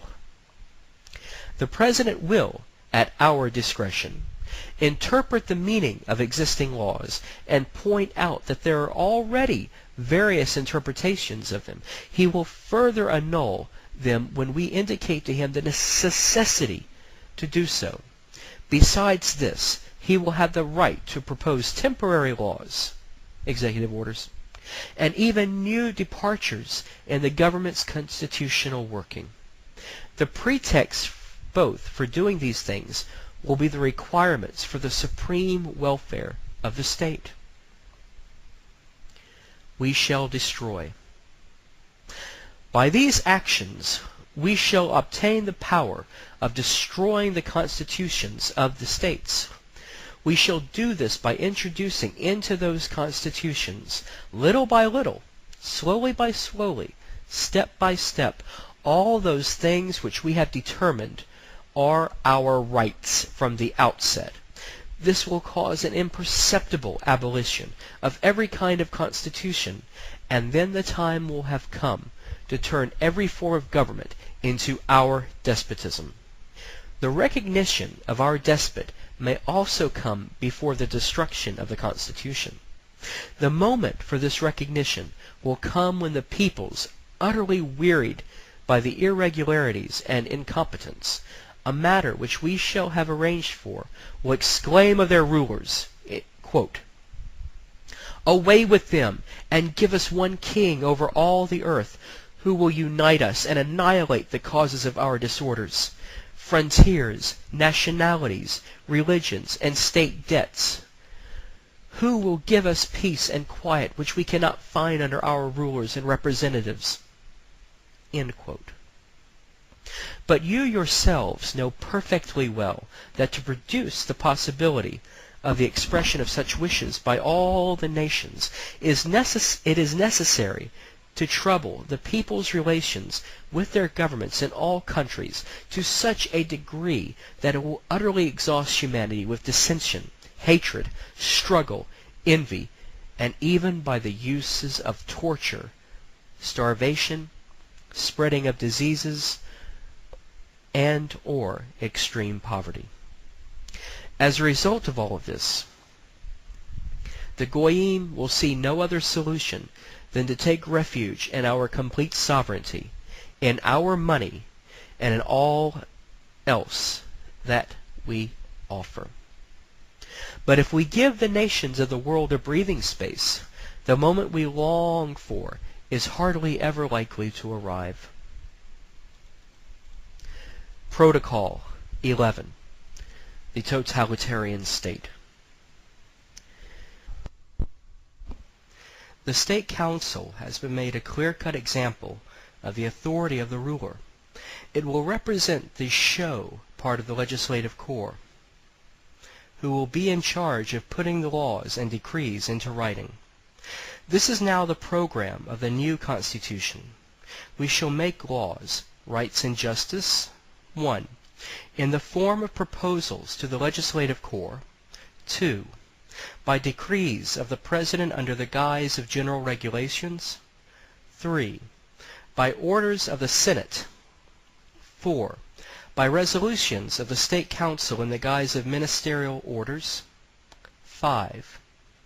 And finally, in case a suitable occasion should arise, in the form of a revolution within the state. Now that we've basically established how we're going to operate, let's look into the details of what we need to do to complete the revolution by moving the various state departments into the appropriate direction. These details will involve knowing how to use and manipulate many political aspects, including the freedom of the press, the rights of association, freedom of conscience, the voting principle, and many other things which must forever disappear from people's memories, or which must undergo a radical alteration the day after the new Constitution is officially announced. We need to introduce many new laws, and the best time to announce them is now rather than later. The reason for this is, if we bring in new laws after the time when we have fully come into power, then people will be fearful of them and may reject them. Because, you see, after that time there will be a period of harsh severity and limitations, and any additional restrictive laws will make the people feel that things are just getting worse. If the only way to bring in these new laws is to discard some of our existing laws, then this will give the wrong impression, like we have recognized our own wrongdoing. This will damage our image as a figure of faultless authority. We'll get no thanks for this because people will assume that backing off is our authority. Both of the two above scenarios would damage the prestige of the new Constitution. From the moment that it is announced, and while the peoples of the world are still stunned by the fact that a revolution has taken place and are still in a condition of terror and uncertainty, what we want is that they should recognize once and for all that we are so strong, so unbeatable, so superabundantly filled with power that in no case shall we take any of their objections into consideration, and that we are so far from paying any attention to their opinions or wishes that we are ready and able to crush all forms of expression with irresistible power. At every moment and in every place we will have seized everything that we wanted all at once, and in no case shall we share our power with them. Then in fear and trembling they will close their eyes into everything, and be content to wait what will be the end of it all. We are wolves. The Goyim are but a flock of sheep, and we are their wolves. And you know what happens when the wolves get a hold of the flock. There is also another reason why they will close their eyes, for we shall keep promising to give back all of those liberties that we have taken away from them, just as soon as we have defeated what we claim are the enemies of peace and have everyone under control. It is not worth saying anything about how long they will be kept waiting for this return of their liberties. Why have we invented this whole policy and cunningly inserted it into the minds of the Goyim without giving them any chance of examining its underlying meaning? And why have we taken such a roundabout way to obtain things for our scattered tribe of Jews? Well, because we couldn't have done it directly. Because we could not have done it directly. This has served as the basis for our organization of secret Freemasonry, which is not known to, and has aims which are not, even so much as suspected by the Goyim. These Goyim cattle are attracted to us into the show army of Masonic lodges in order to feel superior to and look down upon their fellow Goyim. God has granted to us, His chosen people, the gift of spreading ourselves widely throughout the world. To most people, this appears to be our weakness, but, as it happens, this has brought forth our strength, and now we are on the threshold of sovereignty over the entire world. There is not much remaining for us to do in terms of building up the foundation which we have laid for our plans. Protocol 12. the control of the media. The word freedom, which can be interpreted in various ways, is defined by us as follows. Freedom is the right to do what the law allows. This interpretation of the word will, at the proper time, be of service to us because all freedom will then be in our hands, since the laws will abolish or create only what is desirable for us according to the above-mentioned program. We shall deal with the media in the following way. What is the role played by the media today? It sometimes serves to excite and inflame those passions which are needed for our purpose, and at other times it serves the selfish desires of other parties. It is too often bland, unjust, dishonest, and the majority of the public haven't the slightest idea what purpose the media truly serves. We shall saddle it and bridle it with a tight chain. We shall also do the same with all other productions of the printing press. For what would the sense be of getting rid of a tax from newspapers if we remain the targets via pamphlets and books?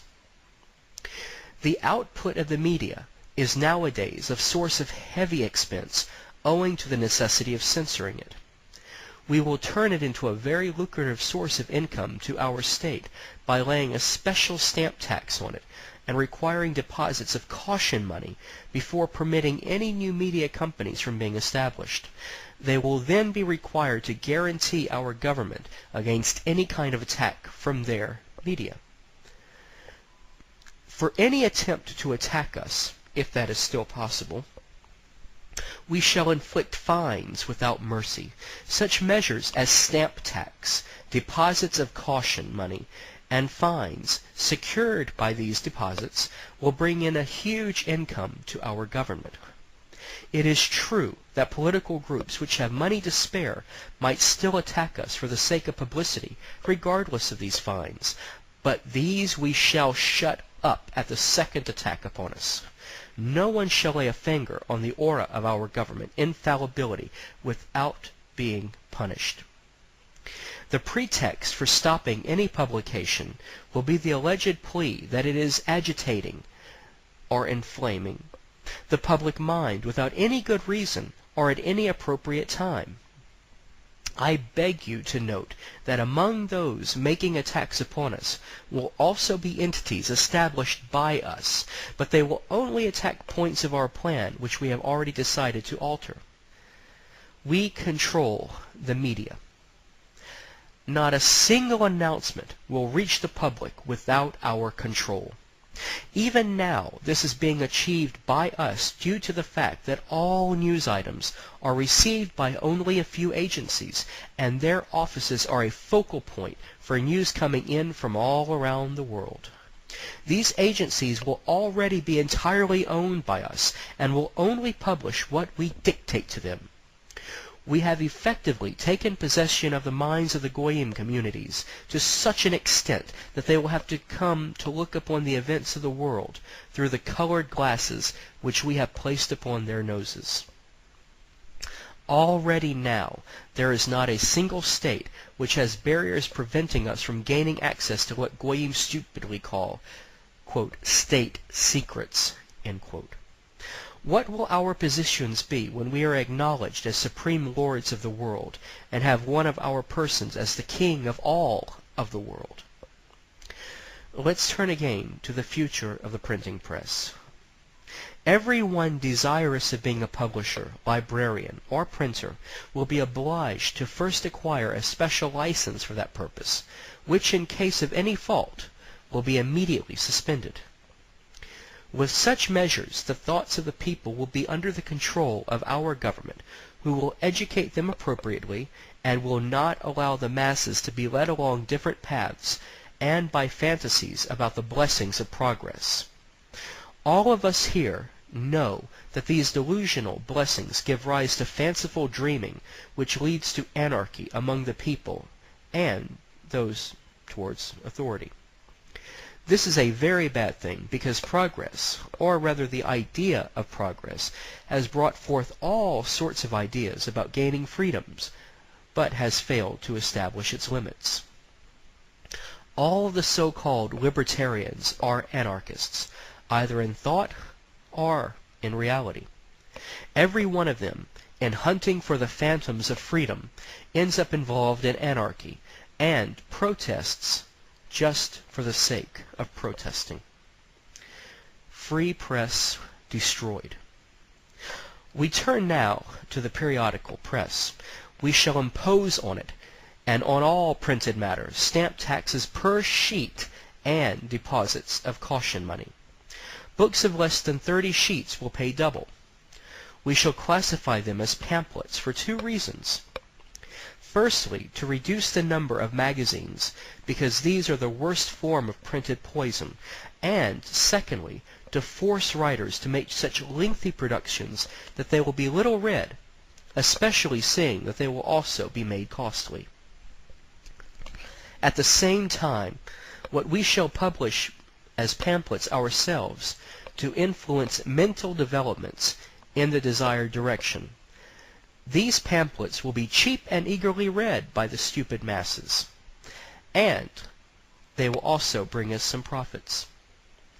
The tax will bring uninteresting literary ambitions within reach, and the risk of possible penalties will make literary men dependent upon us. And if anyone is desirous of writing against us, they will not find any person eager to put their productions into print, because the publisher or printer will first have to apply to the authorities for permission to do so. Thusly, we shall have advanced knowledge of all tricks being prepared against us, and shall nullify them by getting in ahead with our explanations on the subject or subjects being discussed. Literature and journalism are two of the very most important educative forces, and therefore our government will become proprietor of the majority of the journals. This will neutralize the injurious influence of the privately owned press, and will put us in position of a tremendous influence upon the public mind. If we give permits for 10 privately owned journals, we shall establish 30 journals of our own, and so forth and so on, in the same proportion. This, however, must be in no way suspected by the public. For this reason, all journals published by us will be very opposite in appearance, tendencies, and opinions to our official stance. This will create confidence in our journals, bringing over to us quite unsuspicious opponents who will thus fall into our trap and be rendered harmless. We will divide our media components into 3 layers or ranks. In the first rank will be publications of an official character. They will always stand guard over our interests, and therefore their influence will be comparatively insignificant. In the second rank will be the semi-official publications, whose part it will be to normally support us and sometimes criticize us, but only over issues of lukewarm importance. In the third rank, we shall set up what looks like our own opposing camp, which, in at least one of its publications, will present what looks like the very enemy of us and our goal. Our true opponents at heart will accept this simulated opposition as their own, and will reveal their identities and plans to us. Infowars. Our newspapers will be of all possible complexions: aristocratic, republican, revolutionary, even anarchical. And only as long, of course, as the Constitution exists, like the Indian idol Vishnu, they will have 100 hands, and every one of them will have a finger on any one of the public opinions as required.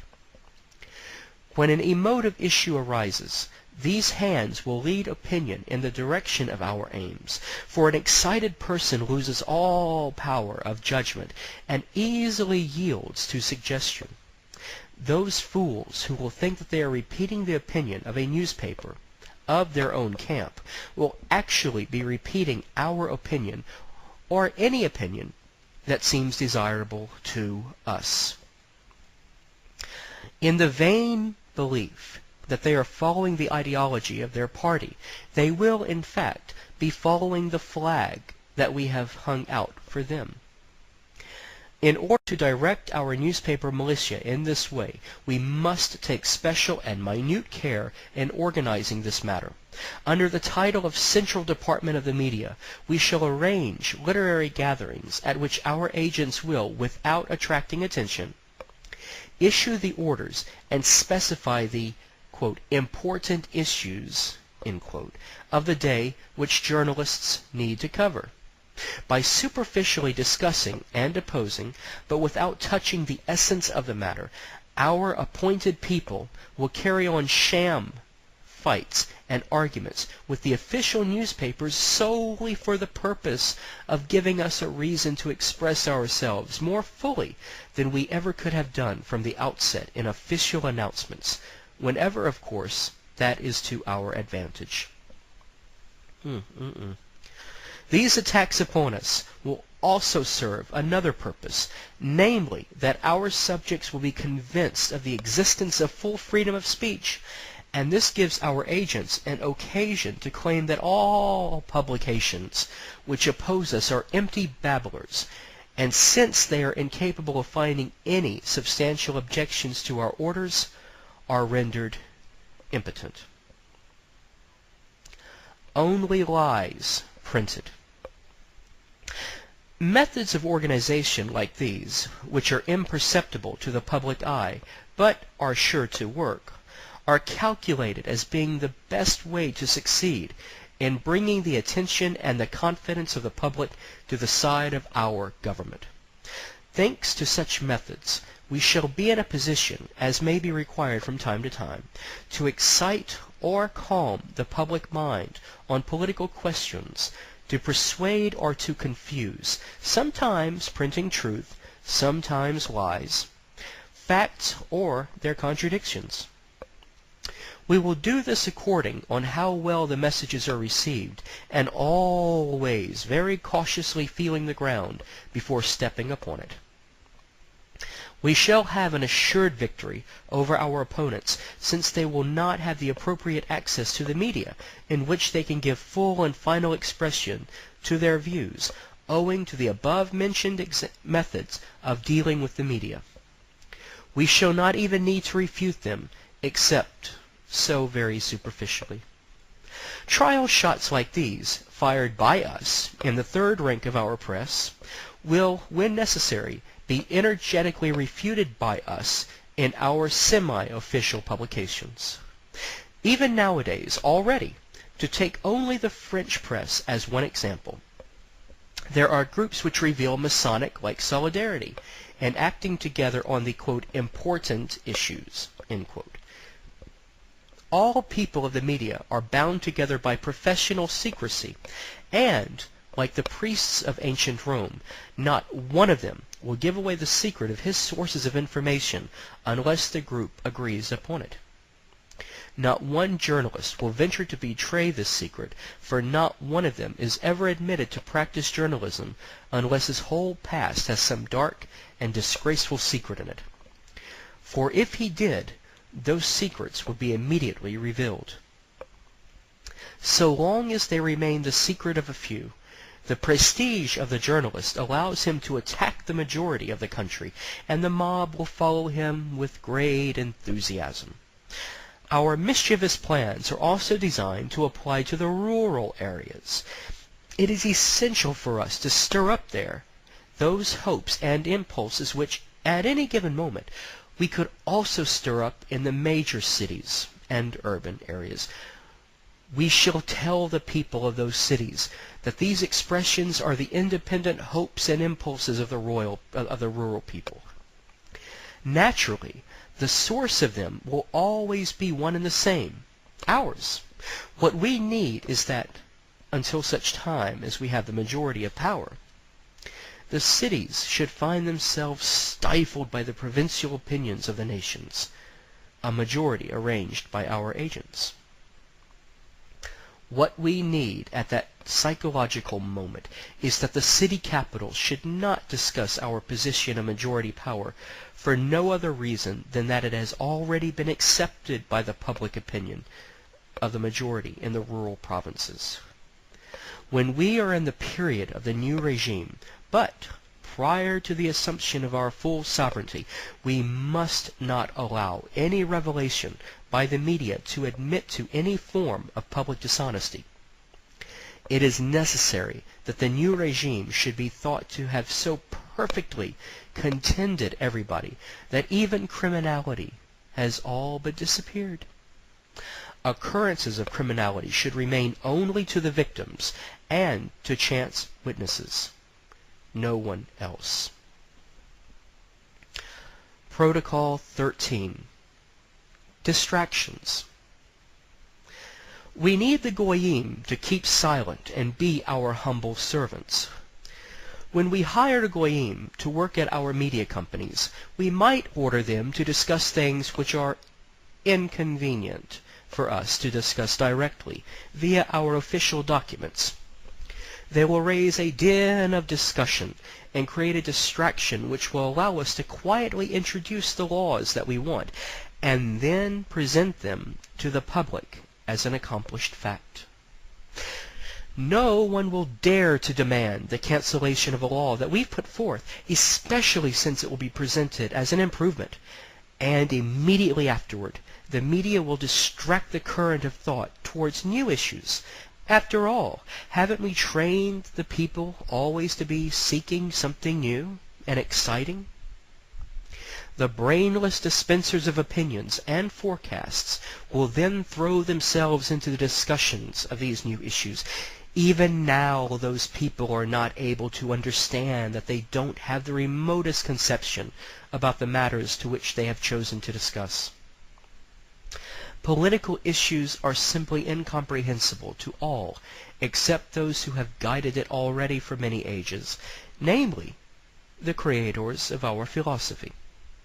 From all of this, you will see that the apparent public opinion is that we are only carrying out the necessary functions of the government, and you may notice that it is not our actions but our words which seem to be more important when seeking approval.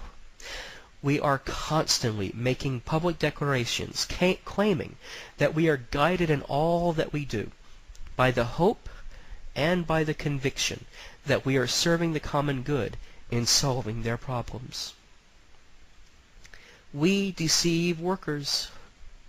Some people may be problematic for us in the way that they discuss political issues. In order to distract these people, we are now putting forward what we allege to be a new political issue, namely, the question of industry. In this arena, let them discuss themselves silly. The masses have agreed to remain inactive, to take a rest from what they suppose are political actions, and we trained them to do this in order to use them as a means of combating the goyim governments. They will remain this way only on condition of being found of new activities, and we are prescribing them something which looks like the same political goal. In order that the masses do not figure out what they are really doing, we will further distract them with amusements, games, pastimes, passions, luxury homes. Via the media, we shall soon begin to propose competitions in art and sport of all kinds. These interests will finally distract their minds from asking questions which we would definitely not want to have to answer.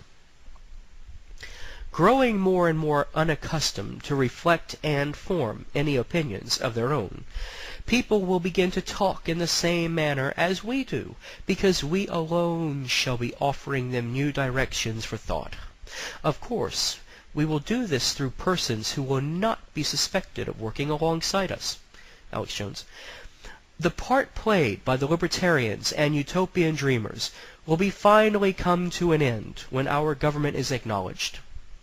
Up until that time, they will continue to do us good service. Therefore, We shall continue to direct their minds to all sorts of vain conceptions of fantastic theories that are new and apparently progressive. For we have completely and successfully attracted the brainless minds of the Goyim with the pursuit of progress, to the point where there is not one Goyim mind able to perceive that under this world lies a departure from truth in all cases.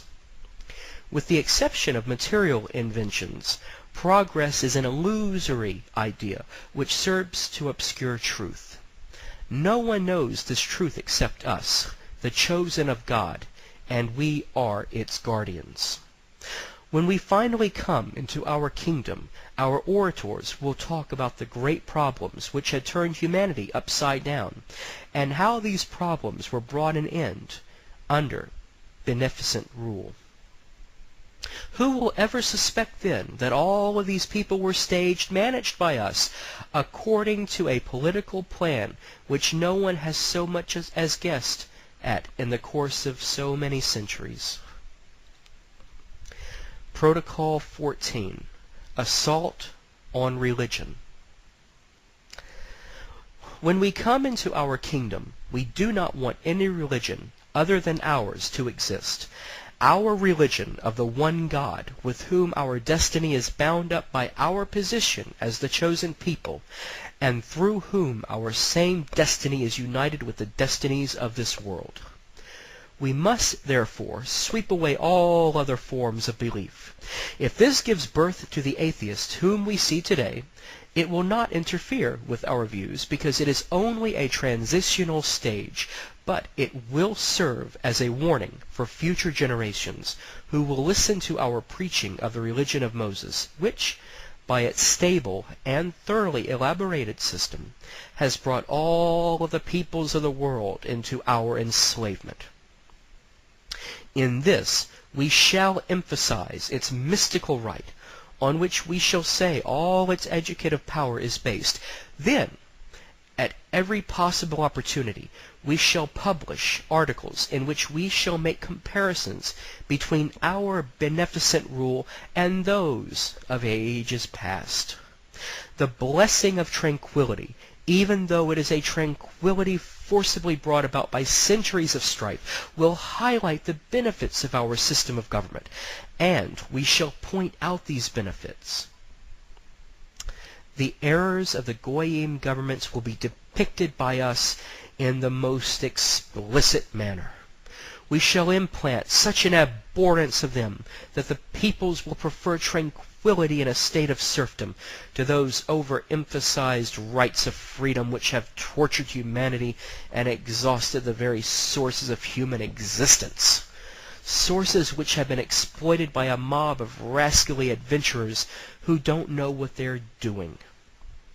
Worthless changes in government, which we forced upon the Goyim when we were undermining their state structures, will have so wearied the peoples by that time that they will prefer to suffer anything under us rather than run the risk of again enduring all of the misery and strife that they have already been put through.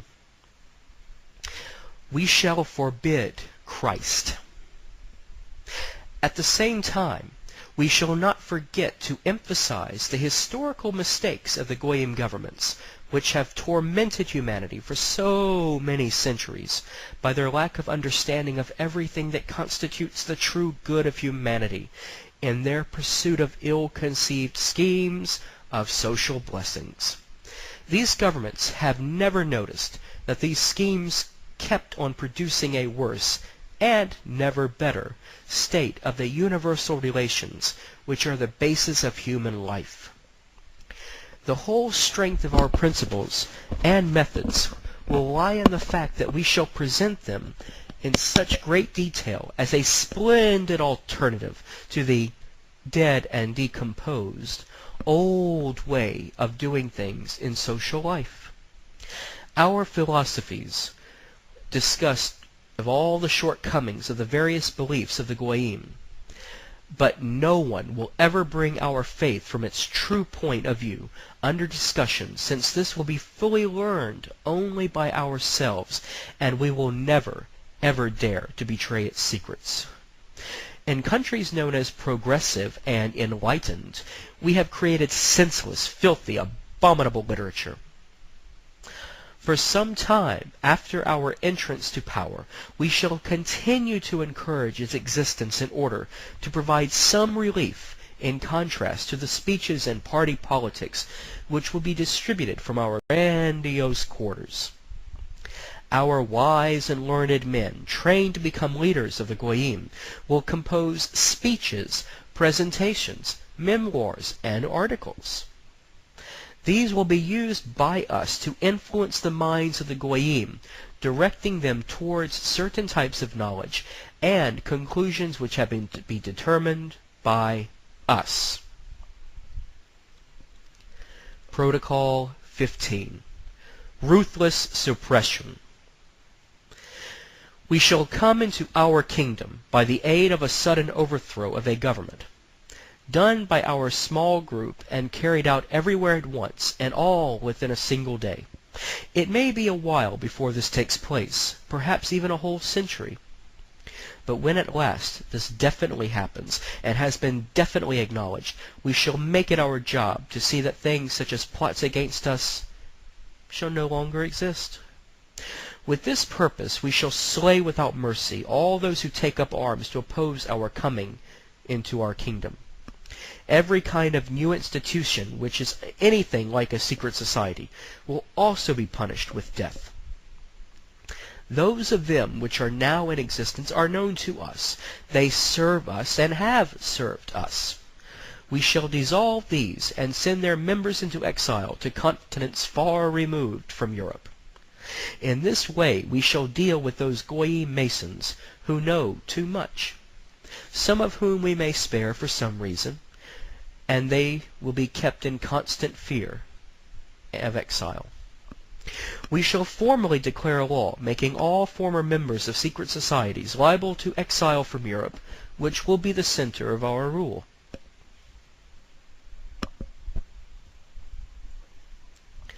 Resolutions of our government will be final and without appeal.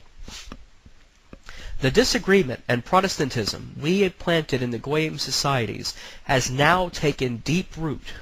The only possible way of restoring order is to employ merciless measures that prove the effectiveness of the direct force of authority. No concern must be given to the victims who fall. They suffer for the well-being of the future. Achieving that state of well-being, even at the expense of sacrifices, is the very duty of any kind of government that acknowledges as justification for its existence not only its privileges, but also of its obligations. The best way to guarantee stability of rule is to reinforce the aura of power, and this aura is gained only by displaying such a convincing stubbornness of might that it shall carry the banner of invincibility from mystical cause on its face, from the choice of God itself. It was like this until recent times, when the Russian autocracy was the one and only serious foe that we had in the world, not counting the Pope of Rome. Bear in mind the example when Italy, drenched with blood, never touched a hair on the head of Sulla, who had poured forth that blood. Sulla enjoyed a god-like status for the might in him, but his fearless return to Italy made him appear sacred and invincible. The people do not lay a finger on someone who hypnotizes them by his daring and mental strength. Secret societies. Meanwhile, however, before we come into our kingdom, we shall act in the contrary way. We shall create and multiply free Masonic lodges in all the countries of the world, and bring all types of people into them. People who may become, or who are already prominent in public activity. In these lodges we shall find our principal intelligence office and means of influence. We shall bring all of these lodges under one central administration, which known to us alone and absolutely unknown to all others, and which will be composed of our learned elders of Zion. The lodges will have their representatives who will serve to screen the above-mentioned administration of Masonry, and who will issue the watchword and program. In these lodges we shall tie the knot which binds together all revolutionary and liberal elements. They will come from all levels of society. The most secret political plots will be known to us and fall under our guiding hands on the very days of their conceptions. Among the members of these lodges will be almost all of the agents of international and national police, since their service for us is irreplaceable, based on the fact that the police are in a position to not only use their own political measures with members who are insubordinate, but also to screen our activities and provide pretexts for discontentments, etc.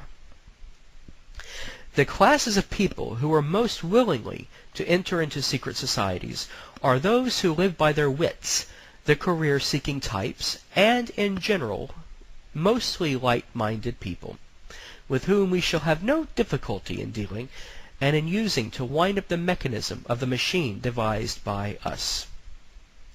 If the world grows agitated, it is because we have had to stir it up in order to break it up, because it has become too great in solidarity. But if a plot should arise in its midst, that the person in charge of that plot will be none other than one of our most trusted servants. It is natural that no one else other than we should lead Masonic activities, for we know where we are heading. We know the final goal of every type of activity performed, whereas the Goyim have knowledge of nothing, not even of the immediate effect of an action. They usually only consider the momentary satisfaction which comes from the accomplishment of their thoughts.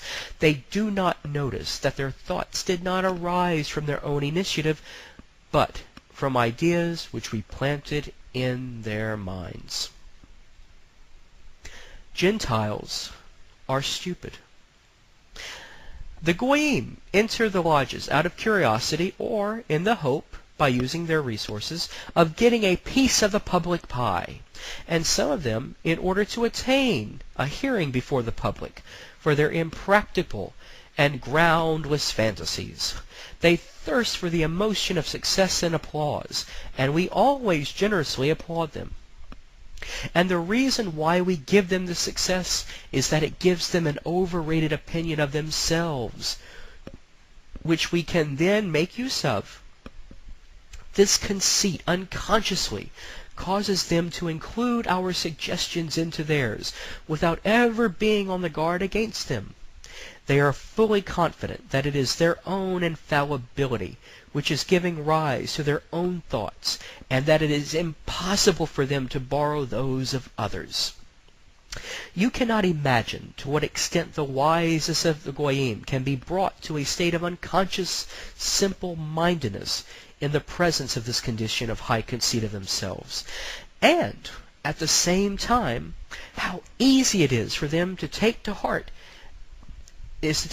out of them by the slightest ill success, even though it has nothing more than the lack of the applause which they previously had, and to reduce them to a slavish submission for the sake of winning a renewed success.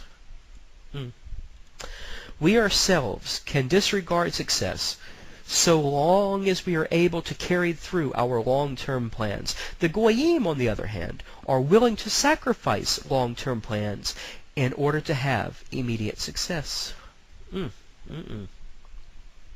This psychology of theirs assists and enables us to set them in the required direction. These tigers in appearance have the souls of sheep, and the wind blows freely through their heads. We have set them on the hobby horse of an idea about the absorption of individuality in the symbolic unit of communism. They have never yet, and never will, have the sense to realize that this hobby horse is a clear violation of the most important law of nature, that it has created an entity quite different from any other since the very creation of the world itself, and that it is only with purpose in controlling individuality. Isn't the fact that we have been able to bring them to such an extent of stupid blindness a proof, and an amazingly clear proof, of the degree to which the mind of the Goyim is undeveloped in comparison with our own mind? Yes, it is, and this is what mainly guarantees our success. The Gentiles are but cattle. And how far-sighted were our learned elders in ancient times when they said that to attain a serious end, it is essential not to stop at any means or to count the victims sacrificed for the sake of that end, including those of our number. We have not counted the victims of the ancestry of the Goyim cattle, and we have sacrificed many of our own. But in exchange for that we have now given them such a position on the earth as they could never have dreamed before now. The comparatively small numbers of the victims of our own people has preserved our nationality from utter destruction. Every being must die some day. So it is better that those who hinder our affairs die much sooner than we, since we are the founders of this great plan. We execute Masons in such a clever way that no one other than planning by us, the Brotherhood, can ever suspect anything, not even the victims of our death sentence. They all die when required, as if from natural causes. Knowing this, even the Brotherhood dare not protest. Using these methods, we have removed the very root of protest against our management style out of the midst of the Masonry. While preaching liberalism to the Goyim, at the same time we keep our own people and our agents in a state of unquestioning submission. Under our influence, the laws of the Goyim are rarely followed. The prestige of the law has been destroyed by the liberal interpretations introduced into this area. When it comes to the most important and fundamental affairs and questions, judges make the rulings that we tell them to make, and we surround them with information that tells them how to view matters so that they can be the administration of the Goyim. Of course, we carry out our work via persons who are our tools, and these people do not appear to have anything in common with us. Example, by using newspaper opinions, or by other means. Even senators and the higher administration accept our opinions and ideas. The undeveloped mind of the Goyim is simply incapable of doing analysis and observation, and even less capable of predicting where a certain manner of wording a law may lead. Based on this difference in capacity for thought between the Goyim and ourselves, it clearly marks us as being in our rightful position as the chosen people, and of our higher quality of humanness, in opposing contrast to the brute mind of the Goyim animals. Their eyes are open, but they see nothing before them and do not invent, unless perhaps material things. From this it is so plain that nature herself has destined us to guide and rule this world. We demand submission. When the time comes for our overt rule, the time to manifest its blessing, we shall rewrite all legislation. All of our laws will be brief, plain, stable, without any kind of interpretations, so that anyone will be in a position to know them perfectly. The main feature which will run right through them is submission to orders, and this principle will be carried on to a grandiose height. Every abuse will then disappear as a result of the orders being enforced, via a long chain of hierarchy of authority, leading from the lowest unit up to the very highest representative of our power. Subordinates of this highest representative who abuse their power will be so mercilessly punished that no one will be anxious to experiment with their own powers again. We shall eagerly follow up every action of the administration which the smooth running of the machinery of the state depends upon, for slackness in this produces slackness everywhere. Not a single case of illegality or abuse of power will go without a punishment designed to also serve as a strong warning and as an even stronger deterrent. Concealment of guilt, encouragement of wrongdoing between those in the service of this administration, all this kind of evil will disappear after the very first examples of severe punishment are meted out. The aura of our power demands suitable, that is, cruel punishments for the slightest infringement, and we do this to improve the prestige of our supreme power. The sufferer, through his punishment, may exceed his offense, will be counted as a soldier falling on the administrative field of battle in the interests of authority, principle, and most importantly, our supreme law.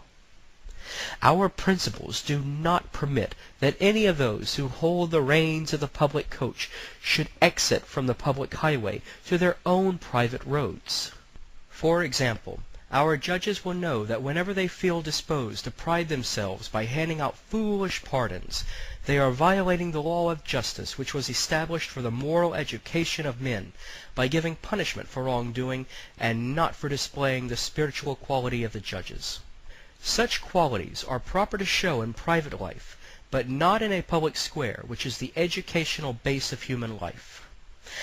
Our legal staff will serve not beyond the age of 55, firstly, because old men more obstinately hold to prejudiced opinions and are less capable of submitting to new directions, and secondly, because this will give us the possibility of securing flexibility in the changing of staff, who will then more easily bend under our pressure.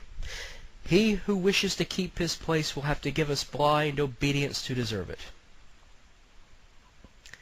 In general, our judges will be elected by us, and only from among those who thoroughly understand that the part they have to play is to punish and apply laws, and not to dream about the manifestations of liberalism at the expense of the educational scheme of the state, as the goyim these days imagine it to be. This method of shuffling the staff will also serve to break apart any collective solidarity of those in the same service, and will bind them all to the interests of the government upon which their fate will depend. The young generation of judges will be trained to have certain views regarding the inadmissibility of any abuses which might disturb the established order of our subjects among themselves. Nowadays, the judges of the goyim are tolerant toward every kind of crime. They do not have a proper understanding of their office because the rulers of today, when appointing judges, take no care to implant a sense of duty and consciousness in them toward the actions which are demanded.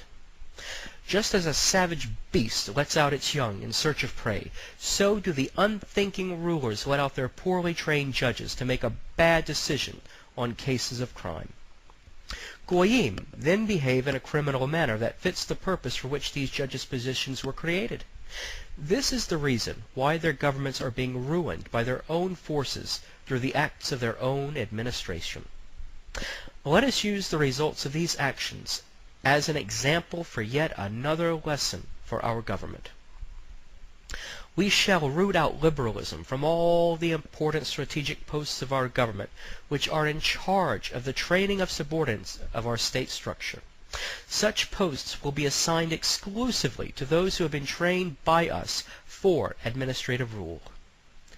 To the possible objection that the retirement of old servants will cost the Treasury heavily, I reply firstly and absolutely that they will be provided with some private service in place of what they lose, and secondly, I need to point out that all the money in the world will be concentrated in our hands. So, It is not our government that needs to fear the expense. We shall be cruel. Our totalitarianism will have all the components of its structure logically arranged, and therefore our superiority will be respected and unquestionably fulfilled in each one of its decrees. It will ignore all complaints, all disagreements of every kind, and will destroy the root of every kind of manifestation of them by punishments that are publicly visible. We shall abolish the right of judges to annul our rulings. This right will be transferred exclusively to us, to the jurisdiction of the ruler, for we must not ever allow the people to think that there could be such a thing as a decision which is considered wrong in the eyes of the judges who were appointed by us. But if anything like this should occur, we shall void the decision ourselves, and then inflict explicit punishment on the judge for failing to understand his duty and the purpose of his appointment. The punishment must be sufficient to prevent a repetition of such cases. I repeat that it must be deep-seated in our minds that we shall know every part of our administration. This administration only needs to be closely watched in order for the people to be content with us, for the people have the right to demand that good officials come from a good government. Our government's ruler will have the appearance of a father figure guardian. Our own nation and our subjects will see in him a father caring for their every need, their every act, their every interrelation as subjects with one another, as well as their relations to the ruler. They will then be so thoroughly filled with the thought that it is impossible for them to dispense with this guardianship and guidance, if they wish to live in peace and quiet, that they will then fully acknowledge the autocracy of our ruler with a devotion bordering on deity worship, especially when they are convinced that those whom we appoint do not put themselves in place of authority, but only blindly execute his dictates.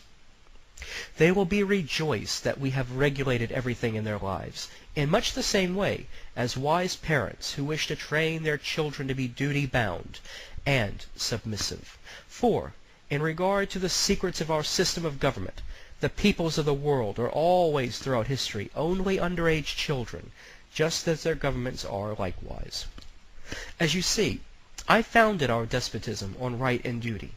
The right to compel the execution of duty is the direct obligation of a government which is a father for its subjects. It has the right of the strong, and the right to use that strength for the benefit of directing humanity towards that established order which is defined by nature, namely submission. Everything in the world is in a state of submission, if not to man, then to circumstances or its own character. In all cases, everything is in submission to what is stronger, and so shall we be this something stronger for the sake of the greater good. We are obliged, without hesitation, to sacrifice individuals who commit a breach of established order, because the explicit punishment of evil makes a great educational program. When our King of Israel sets the crown offered to him by Europe upon his sacred head, he will become patriarch of the world. The necessary victims created by him as a result of their suitability, for example, criminals, will never reach the number of victims created in the course of centuries by the mania of magnificence, by the jealous rivalry among the Goyim governments. Our king will be in constant communion with the peoples, making famous speeches to them from the pulpit, which will be distributed over the entire world within the hour.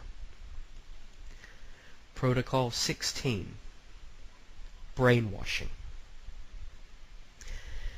In order to bring about the destruction of all collective forces except for ours, we shall disable the first stage of collectivism, the universities, by re-educating them in a new direction. Their officials and professors will be prepared for their business by detailed secret programs of action, from which they will not be allowed to diverge, not by one iota. They will be appointed with particular precaution, and will be placed so as to be wholly dependent upon the government. We shall exclude state law from the course of instruction, and also any material that deals with the political mechanism. These subjects will be taught to a few dozen persons chosen for their preeminent capacities from among those of the initiated. The universities must no longer graduate weak individuals concocting plans for a constitution, like a comedy or a tragedy. These people are concerning themselves with questions of policy in which not even their own fathers ever had any power of thought. When large numbers of persons attempt to deal with issues of administrative regulation, this creates utopian dreamers and bad subjects. You can see this for yourselves from the example of the universal education of the Goyim in this direction. We must introduce all those principles into their education which have so brilliantly broken down their harmony.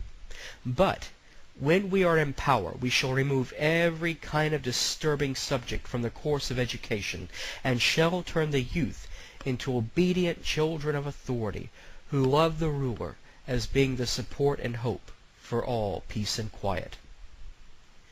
We shall rewrite history. Classicism, as with all other forms of study of ancient history, has more bad than good examples. We shall replace these with the study of the program of the future. We shall erase from the memory of men all facts of previous centuries which are undesirable to us, and leave only those which show all the errors of the governments of the Goyim. The study of practical life, of the obligations of maintaining order, of the relations of people to one another, of avoiding bad and selfish examples which spread the infection of evil, and similar questions of an educative nature. We will bring these to the forefront of the teaching program. This program will be drawn up as a separate plan for each career path or position in life, and in this way it generalizes the teaching. This aspect of the program has special significant importance. Each career path or position in life must be trained within strict limits corresponding to its aim and how it fits in with day-to-day life. The occasional genius has always managed, and always will manage, to slip through into other positions of life, but it is a big mistake to let this rare occasional genius into ranks which are foreign to them. They are untalented people who take over the jobs belonging to those ranks granted by birth or employment. You know yourselves in what manner all this has ended for the Goyim who allowed this crying absurdity. In order that the ruler may be firmly seated in the hearts and minds of his subjects, it is necessary for the duration of his reign to instruct the whole nation in the schools and on the marketplaces about the purpose of his actions and all of his beneficent initiatives. We shall abolish every kind of freedom of instruction. Learners of all ages have the right to assemble together with their parents in the educational establishments as if it were a club. During these assemblies and on holidays, teachers will read what will pass as free lectures on social and relationship issues, of the laws of examples, and of the philosophy behind new theories not yet declared to the world.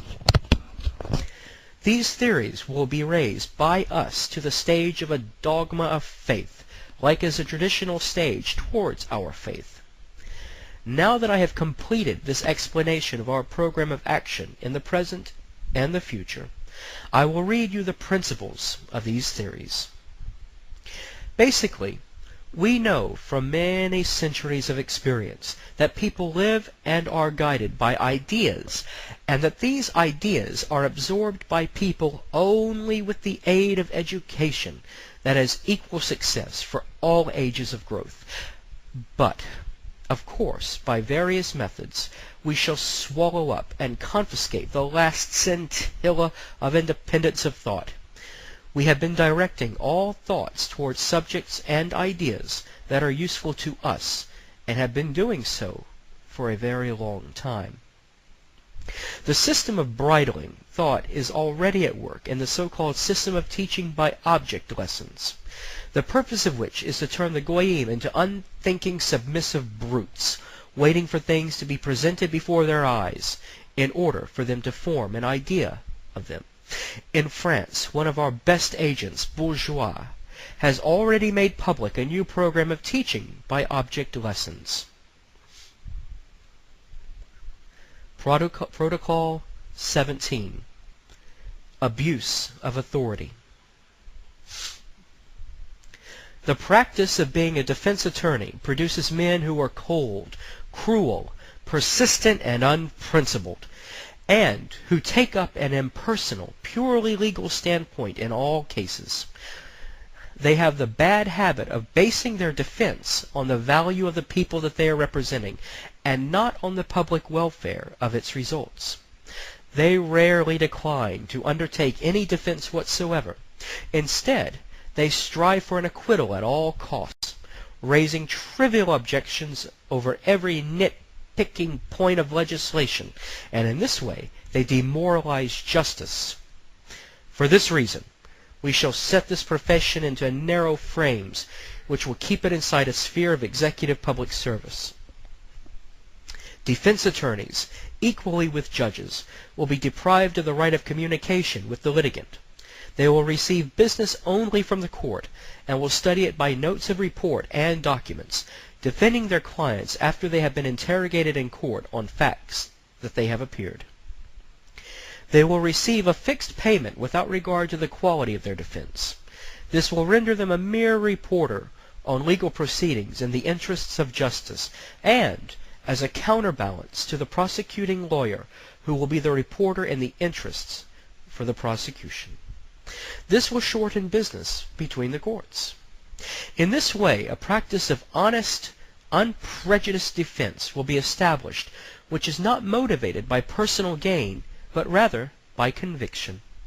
Incidentally, this will also remove the current practice of corrupt bargaining between different levels of courts, which agrees to only let that side which pays the most win. We shall destroy the clergy. For a long time in the past, we have taken care to discredit the priesthood of the Goyim, and thereby to ruin their mission on earth, which might still be a great hindrance to us in the present day. Day by day it is losing its influence on the peoples of the world. Freedom of thought has been declared everywhere, and the moment of the complete wrecking of the Christian religion is now only years away. As for other religions, we shall have even less difficulty in dealing with them, but it would be premature to speak of this now.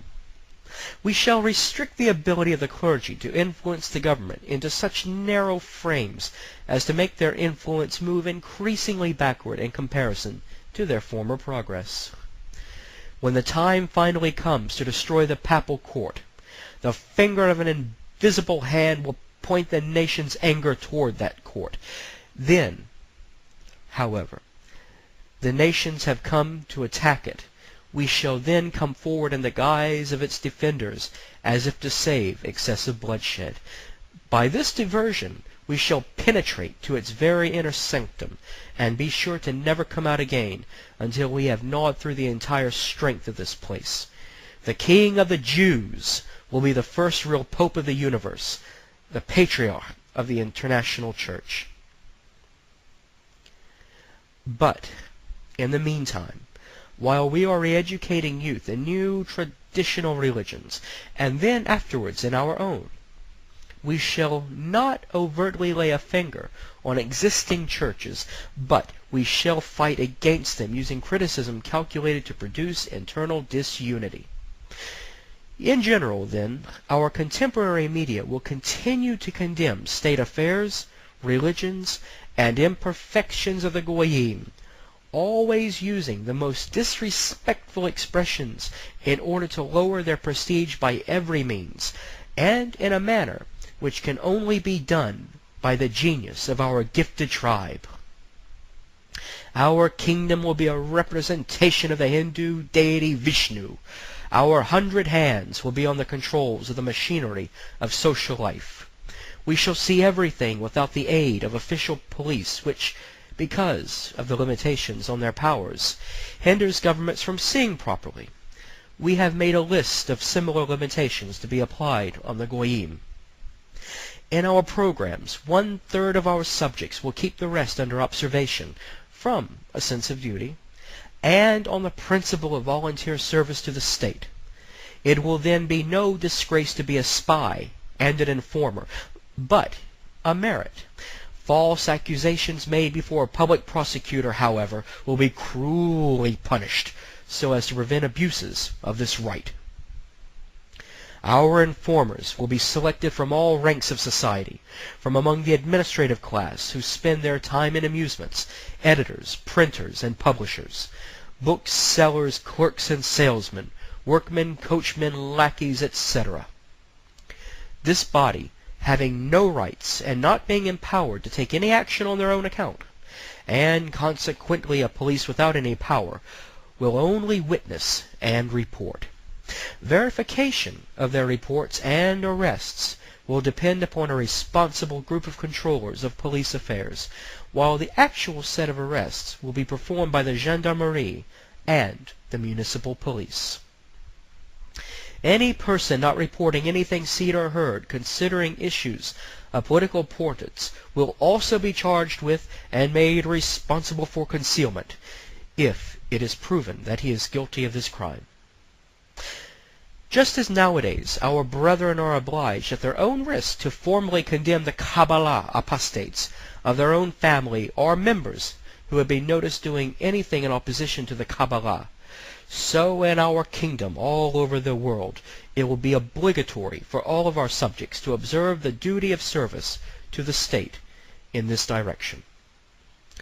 Such an organization will eliminate abuses of authority, of force, of bribery, everything in fact which we, by our wisdom, by our theories of the superhuman rights of man, have introduced into the customs of the Goyim. But how else were we to bring about that increase of trigger events which lead to disorders within their administration? Among those methods, one of the most important is having agents for the restoration of order placed in such a way as to have the opportunity to cause problems. They will use their disintegrating activity to develop and display their evil inclinations, obstinate self-conceit, irresponsible exercise of authority, and firstly and foremostly, an openness to bribery and corruption. Protocol 18. Arrest of opponents. When we need to give more power to our secret police, which are the very best form of defense for those in authority, we will arrange for some fake disorders to take place. We will then arrange for a group of skilled speakers who will cooperate in pretending to be angry citizens crying out about this outrage. People who are sympathetic to what is being said will then gather around these speakers.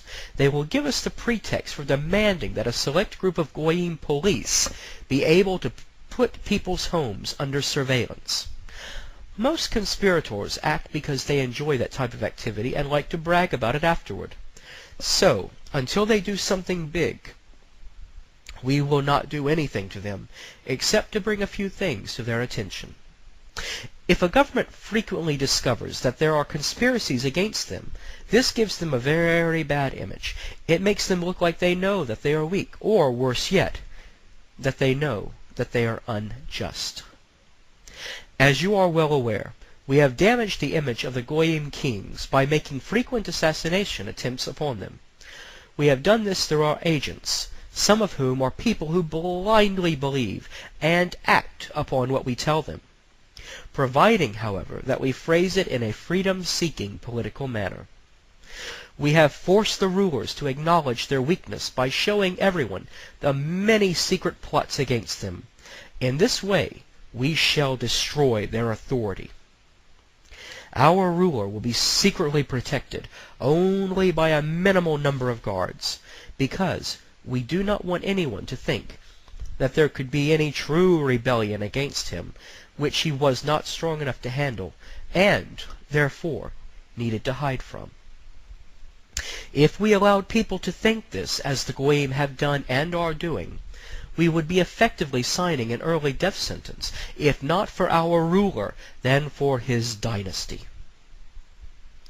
Government by fear.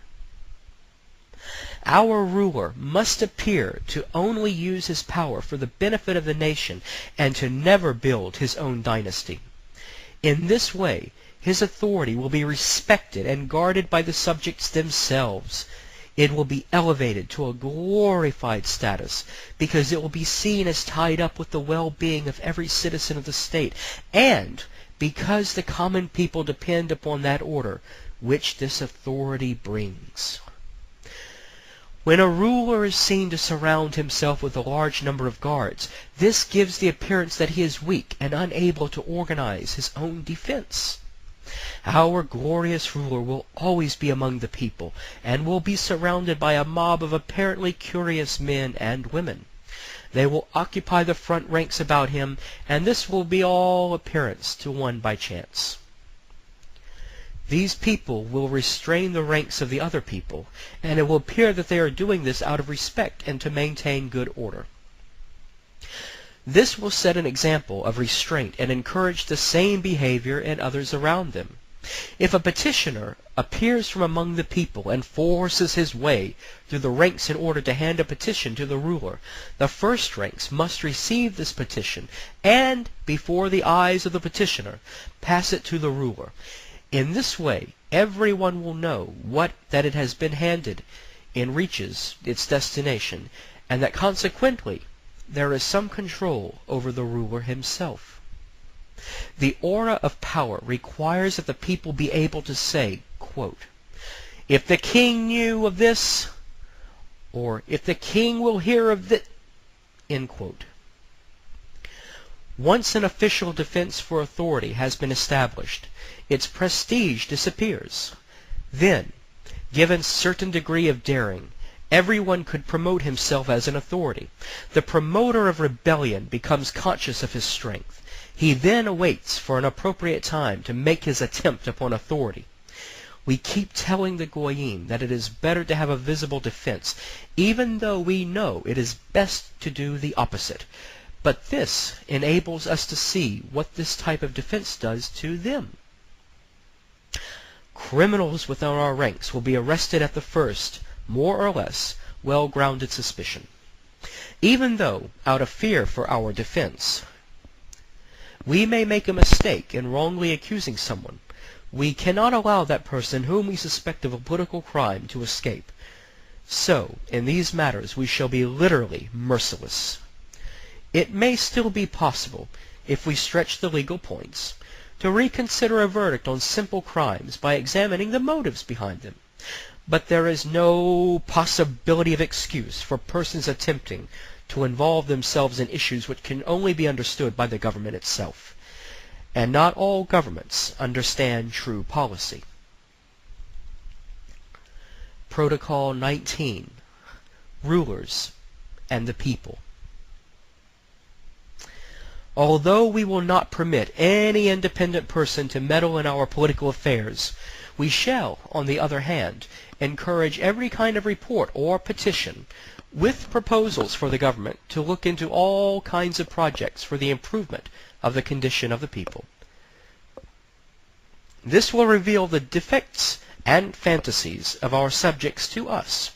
We shall respond to these proposals by either carrying them out or by providing a wise rebuttal to prove their short-sightedness. Incitement of a rebellion is nothing more than the yapping of a lapdog at an elephant. For a government that is well organized, not from the police, but from the public's point of view, the lapdog yaps at the elephant without being aware of its strength and of its importance. All it takes is a good example to show the relative importance of both, and the lapdogs will cease to yap, and will instead wag their tails from the moment that they see the elephant. In order to destroy the prestige of heroism for political crime, we shall put it on trial in the category of thieving, murder, and every other kind of abominable and filthy crime.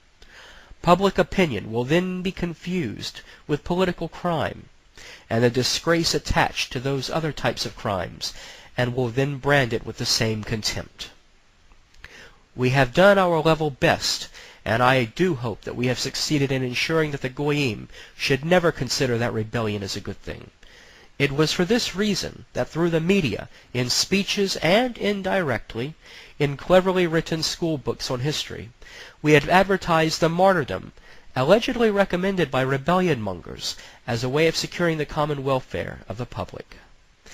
This advertisement has increased the percentage of freedom seekers and has brought thousands of goyim into the ranks of our livestock cattle. Protocol 20. Financial Program. Today, we'll talk on the financial program. I put this off to the end of my report as being the most difficult, but also the most important and decisive point of our plans. Before starting on it, I must remind you that I've already spoken about it earlier by way of a hint when I said that the sum total of our actions is settled by financial issues, particularly the question of large amounts of money. When we come into our kingdom, our autocratic government will avoid overtaxing the people. It will do this for reasons of self-preservation, because it sensibly remembers that it plays the part of father and of protector. But running a state organization is very expensive, so it's still necessary to obtain the funds required for it. It will therefore enter into elaborate and open discussions on how to find the right balance on questions of taxation. Our rule of power, in which the king will enjoy the legal fiction that everything in his state belongs to him, and this may easily be translated into fact, will be enabled to resort to the lawful confiscations of all amounts of wealth of every kind for the use of and circulation within the state. From this we conclude that the best kind of taxation will be a progressive tax on property. In this manner, the tax will be paid without overly stressing or ruining anyone, because it will be a percentage of the value of their property. The rich must be aware that it is their duty to place part of their superfluous wealth at the disposal of the state, since the state guarantees them security of possession of the remainder of their property and the right toward honest gains. I say honest because our determination over who owns what will do away with the need for robbery in the standard legal sense. This social reform must come from the government because the time is ripe for it. It is necessary as a pledge of peace from the government to the people. We shall destroy capital. Taxing poor people works to the detriment of the state. Firstly, because it pushes them toward revolt, and secondly, it wastes energy in pursuing tiny amounts instead of large ones. You see, quite apart from this, a tax on capitalists can be used to diminish the growth of wealth in private hands. Lately, we have been concentrating wealth into private hands as a way of taking it away from the goyim government. This reduces their strength because that strength comes from their state finances. A tax which increases as a percentage ratio on capital will give a much larger revenue than the present individual or property tax. The present tax structure is useful to us now for the sole reason that it stirs up trouble and discontent among the different classes of the goyim. The amount of power that our king has will depend on the equilibrium and the guarantee of peace. For the sake of these things, it is absolutely necessary that the capitalists should give up a portion of their incomes so that the machinery of the state works securely. The state's requirements must be paid by those who will not feel the burden and who have enough money that they can afford to have it taken from them. Such a measure will end the hatred of the poor man for the rich. The poor will now see the rich as a necessary financial support for the state and the organizer of peace and well-being, since the poor man will see that it is the rich man who is providing the necessary means to attain these ends. In order that taxpayers from the educated classes do not get too distressed over the new payments, they will be provided with full details of where the money will go. With the exception of the money that is required for the needs of our king and the institutions which support the administration of those needs. Our king will not have any properties of his own, because the sum of all properties in the state represents his inherited kingdom estate. If the king were said to have ownership of a specific property, this would contradict his ownership of all other properties, and thus destroy his right to the ownership of those properties. Relatives of our ruler, with the exception of his heirs who will be maintained by the resources of the state, must work for their livelihood and to obtain the rights to property. The privilege of royal blood must not be used to drain the treasury. Receipt of money from purchases or from inheritance will be subject to the payment of a progressive stamp tax. Any transfer of money or other property, which will be strictly registered by names, that is done without evidence of payment of this tax, will render the former owner liable to pay interest on the tax from the moment of transfer of these sums up to the date of discovery of his evasion of declaration of the transfer. Transfer documents must be presented within 1 week at the local treasury office with notifications of the given name, surname, and permanent place of residence of the former and the new owner of the property. This transfer document must include a definite sale price amount which exceeds the ordinary necessary expenses of buying and selling, and this will be subject to payment of a stamp duty based upon a fixed percentage of the property value. Think about how taxes like these will cover the revenue of the Goyim state so many times over. We cause depressions. The state treasury will be required to keep a certain amount of money in reserve, and anything that is collected in excess of that amount must be returned to circulation. This will be done by spending that excess on public works projects. This type of spending will bind the working class firmly to the interests of the state and to those who reign. Some money will also be set aside as rewards for incentiveness and productivity. On no account should any more than the required reserve be kept in state treasuries. Money exists to be circulated, and any kind of stagnation of money works against the best interest of the state machinery. Money is the lubricant of this machinery, and a stagnation of this lubricant may stop the regular working of the entire mechanism.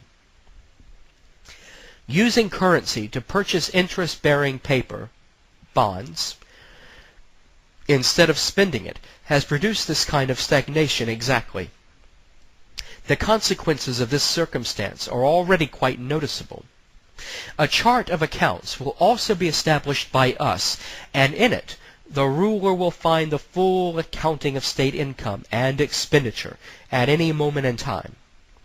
That is, with the exception of the current monthly account, which will not have been done yet, and that of the preceding month, which may not yet have been delivered. The one and only person who will have no interest in robbing the state is its owner, our ruler. That is why his personal control will remove the possibility of extravagant spending by others. The ceremonial duties of our ruler, such as being present at formal receptions for the sake of etiquette, absorb so much of his valuable time and will be abolished so that the ruler may have time for control and for consideration. His power will not then be split up into fractional parts among the time-consuming political celebrities who surround the throne for its pomp and splendor, and who are only interested in themselves and not in the common interests of the state. Economic crises have been produced by us for the Goyim by no other means than the withdrawal of money from circulation. Huge sums of capital have stagnated by withdrawing money from states, which were constantly obliged to apply to those same stagnant capitals towards the payment of loans. These loans burdened the finances of the state with the payment of interest and made them the bonded slaves of these capitals. The concentration of money invested in industry in the hands of capitalists, who have taken that money out of the hands of small investors, has drained away all the juices of the peoples and also the states alongside them. The current supply and issuance of money, in general, does not correspond with the requirements per head, and therefore cannot satisfy all of the needs for the workers. The available supply of money ought to correspond with the growth of population, and therefore children also must absolutely be counted as consumers of currency from the day of their birth. The subject of money supply is a material question for the whole of the world. You are aware that the gold standard has been the ruin of the states which adopted it, because it has not been able to satisfy the demands for money, especially as we have removed gold from circulation as far as possible. Gentile states bankrupt. For us, the currency standard which must be introduced is the cost of working man power, whether it is represented in paper or represented in wood.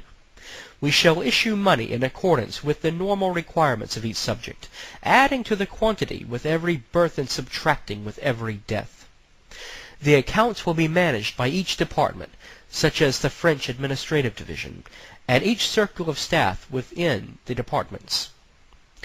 In order that there may be no delays in the paying out of money for state needs, the amount and terms of such payments will be fixed by decree of the ruler.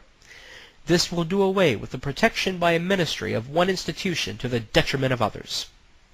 The budgets of income and expenditure will be developed side by side so that they may not be obscured by the distances between each other. The reforms proposed by us in the financial institutions and principles of the Goyim will be disguised in such a way that they won't alarm anyone. We shall point out that these reforms are absolutely necessary as a result of the disorderly darkness which the Goyim have plunged the finances into as a result of their accounting irregularities. The first irregularity, as we shall point out, consists of their drawing up of a single annual budget which grows year after year owing to the following cause. This budget is consumed within half the year. They then demand a budget to put things right, and then they use this up in 3 months, after which they ask for a supplementary budget. All of this ends with a liquidation budget. But as the budget of the following year is drawn up in accordance with the sum total of the previous year's budgets, the annual departure from the normal reaches as much as 50% in a year, and so the annual budget is trebled in 10 years. Thanks to such methods allowed by the carelessness of the Goyim states, their treasuries are now empty. The period of borrowing which follows has swallowed up what remains, and brought all of the Goyim states to full bankruptcy. You understand perfectly well that economic arrangements of this kind, which we have suggested to the Goyim, cannot be carried on by us. Every kind of loan demonstrates a weakness in the state and a lack of understanding of the rights of that state.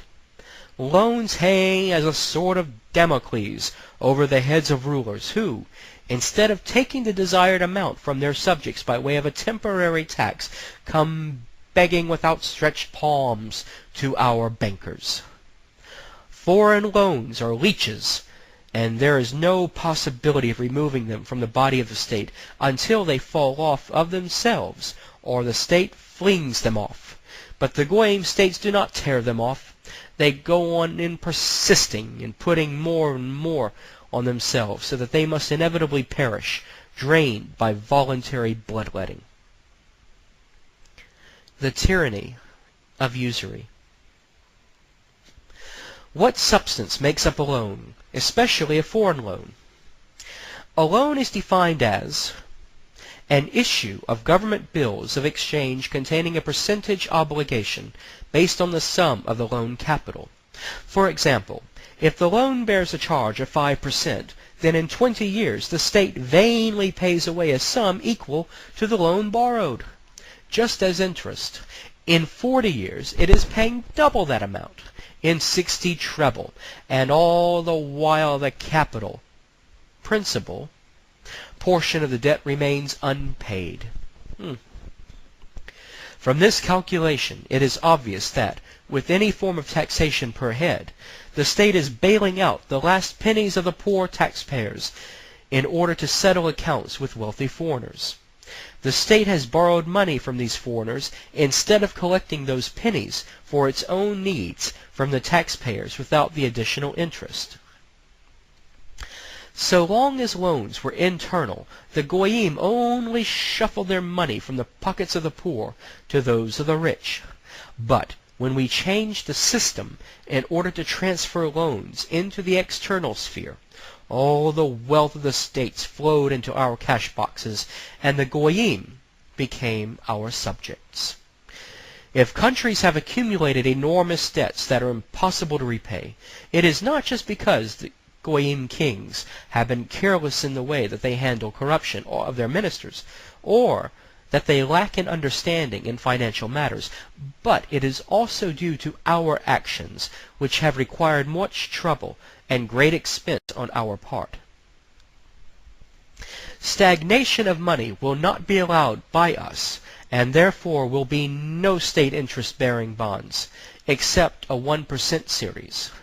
So there will be no payment of interest to leeches that suck all the strength out of the state. The right to issue interest-bearing bonds will be given exclusively to industrial companies who have no difficulty in paying interest out of their profits, whereas the state does not make profits on borrowed money like these companies do, for the state borrows to spend and not to use in its operations.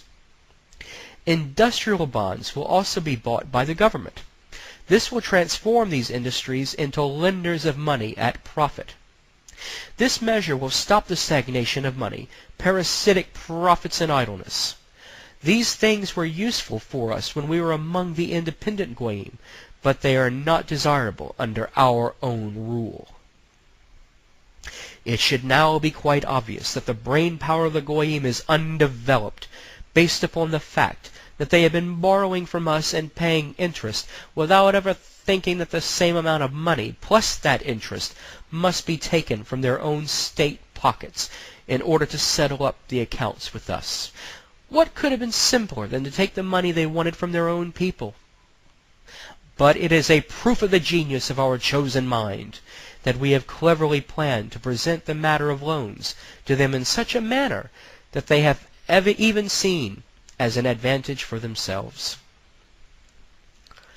Our accounts, which we shall present when the time comes, and which are based on the experience gained by centuries of experiments made by us on the goyim states, will be distinguished by clearness and definiteness, and will be shown to everyone at a glance the advantage of our innovations. They will put an end to those abuses to which we owe our mastery over the goyim, but which cannot be allowed in our own kingdom. We shall set up our system of accounting in such a way that neither the ruler nor the most insignificant public servant will be in a position to divert even the smallest sum from its destination without detection, nor to direct it in another manner that is contrary to our fixed and definite plan of action. And without a definite plan it is impossible to rule. Marching along an undetermined road and with undetermined resources brings a nation to ruin by the way of heroes and demigods.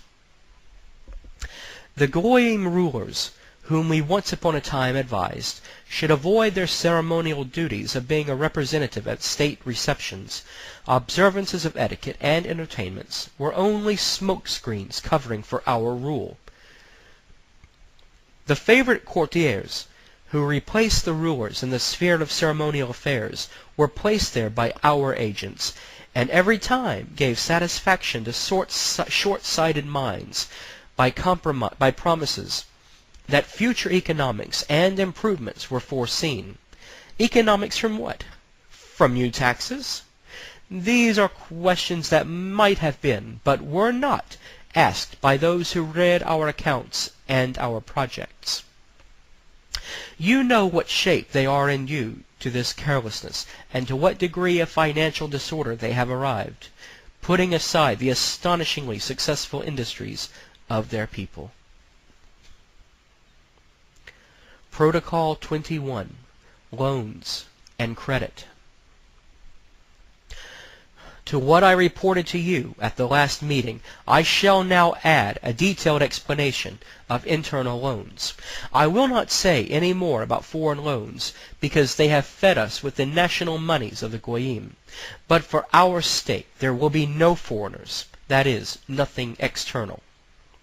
We have taken advantage of the mistakes of administrators and slackness of rulers to get our money twice, thrice, and more times over, by lending monies to the Goyim governments, which were not at all needed by the states. Could anyone get away with making the same types of loans to us? Obviously not. So I shall only deal with the details of internal loans. The process begins by the state announcing that it needs to borrow money from the public. Interest-bearing paper, known as bills of exchange, will be printed and offered for sale. In order that these are within reach of everyone's investment capacity, the prices of these bills will be kept low, and a discount will be offered for early subscribers. The next day, by artificial means, the prices of those will go up. The alleged reason being that everyone is rushing to buy them. In a few days, the treasury safes are, so to speak, overflowing, and there's more money than they can deal with. The subscription, it is alleged, covers the issue of the loan total many times over, and this lies the whole stage effect. Hey, look, they say, what confidence is being shown in the government's bills of exchange? But once the comedy has played out, there emerges the fact that a debit, and an exceedingly burdensome debit, has been created. In order to pay the interest on this debit, it is becoming necessary to take out new loans, which do not reduce but only add to the debt being owed. And when this credit is exhausted, it becomes necessary to introduce new taxes to cover, not the principal of the loan, mind you, but only the interest upon it. These taxes are a debit created to cover a debit.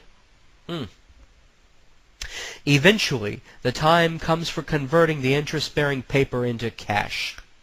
But due to the large debit problems described above, the government announces that it will need to reduce the payment of interest without covering the principal portions of that debt.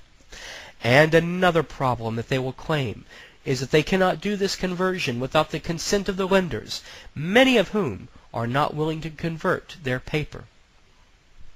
If everyone expressed his unwillingness and demanded his money back, the government would be hooked on their own promises and would be found insolvent and unable to pay the proposed sums. But, unfortunately for the Goyim governments, their subjects have known nothing about financial affairs and have always preferred losses on exchange and reduction of interest to the risk of new investment of their monies. This trick has enabled these governments to throw a debit of several million off their backs on many occasions. Nowadays, with external loans, these tricks cannot be played on us by the Goyim, because they know that we shall demand all of our monies back. In this way, acknowledged bankruptcy will prove to the people of various countries that their rulers do not have the financial resources to look after them. I beg you to focus your attention upon this point and upon the following. Nowadays, all interest loans are consolidated by so-called short-term or flying loans. That is, that they have terms of payment more or less coming near. These debts consist of monies paid into the savings banks and reserve funds. If left for long in the hands of government, these funds will evaporate by way of payments of interest on foreign loans. But the funds are placed on deposit at these banks for equivalent amounts of rents. The rent, also known as interest, paid by the banks on these deposits should cancel the interest payable on foreign loans and patch up all the leaks in the state treasuries of the Goyim. When we ascend to the throne of the world, all of these financial and similar types of transfers will be swept away so as not to leave a trace because they are not in accord with our interests. All money markets will also be destroyed, since we shall not allow the prestige of our power to be shaken by fluctuations of prices set upon in their values. We shall announce by law the price of securities which represents their full worth without any possibility of lowering or raising it. Raising gives the pretext for lowering, which indeed was where we made a start in lowering the values of the goyim. We shall replace the money markets by grandiose government credit institutions, the purpose of which will be to fix the price of industrial values, stock prices, in accordance with government views. These institutions will be in a position to fling upon the market hundreds or millions of industrial bonds in one day, or to buy up the same amount. In this way, all industrial undertakings will come to depend on us.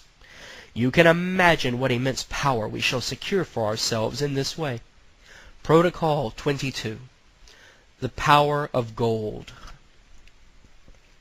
In everything that I reported to you so far, I have endeavored to carefully describe the secret of what is coming, of what happened in the past, of what is happening now, and what will be happening while rushing into the flood of great events coming in the near future. I have also described the secret of our relations to the goyim and of our financial operations. On this subject there still remains a little for me to add. In our hands is the strongest power of our day, gold. In 2 days we can procure from our storehouses any quantity we may please. Surely there is no need to seek further proof that our rule is predestined by God. Surely we shall not fail with such wealth to prove that all the evil which we have had to commit over so many centuries has served at the end of ends the cause of true well-being, the bringing of everything into order, yes? Even though we need to use some violence, we still establish our rule. We shall ingeniously prove that we are benefactors who have restored the true good and freedom of the person to the torn and mangled earth. And in this way we shall enable it to be enjoyed in peace and quiet, with proper dignity of relations with their government. This is all on the condition, of course, that strict observance be given to the laws established by us. We shall make it clearly known that freedom does not consist of careless self-indulgence, nor of the right to do anything that is desired, any more than the dignity and character of a gentleman does not consist in the right to promote destructive principles in the nature of freedom of thought. In the same way it follows that freedom of the person in no way consists in the right to agitate oneself and others by abominable speeches before disorderly mobs. That true freedom consists in the righteousness of the person who honorably and strictly observes all the laws of life in common. That human dignity is wrapped up in the awareness of the rights and also of the absence of rights of each person, and not wholly and solely and fantastic imaginings about the subject of one's ego. A single authority will be glorious because it will be all-powerful. It will rule and guide and not muddle along after leaders and orators shrieking themselves hoarse with senseless words which they call great principles, and, honestly speaking, they are nothing but unrealistic schemes of idealized perfection. Our authority will be the crowning achievement of order, and included in that is the whole happiness of mankind. The aura of this authority will inspire a mystical bowing of the knee before it, and a respectful fear of all the peoples before it. True force does not negotiate with any right, not even with that of God.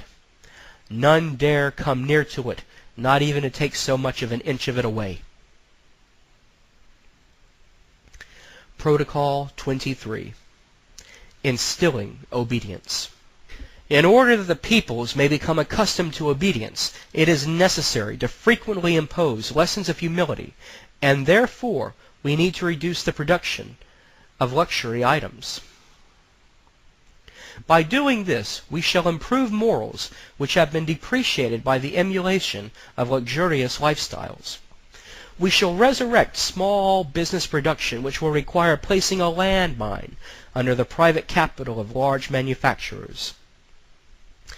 This is also necessary for the reason that large manufacturers often move, although not always deliberately, the thoughts of the masses in directions against the government.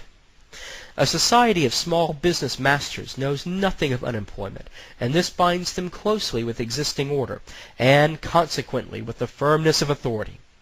For us, its role will have been played out, and hence no longer be useful once authority is transferred into our hands. Drunkenness will also be prohibited by law, and punishable as a crime against the humanness of man, who is turned into a brute under the influence of alcohol. Subjects, I repeat once more, give blind obedience only to authority figures that are strong and absolutely independent of them, because they feel that these figures are a defense against social evils. Why would they want a being with an angelic spirit? What they need to see in him is the personification of force and power.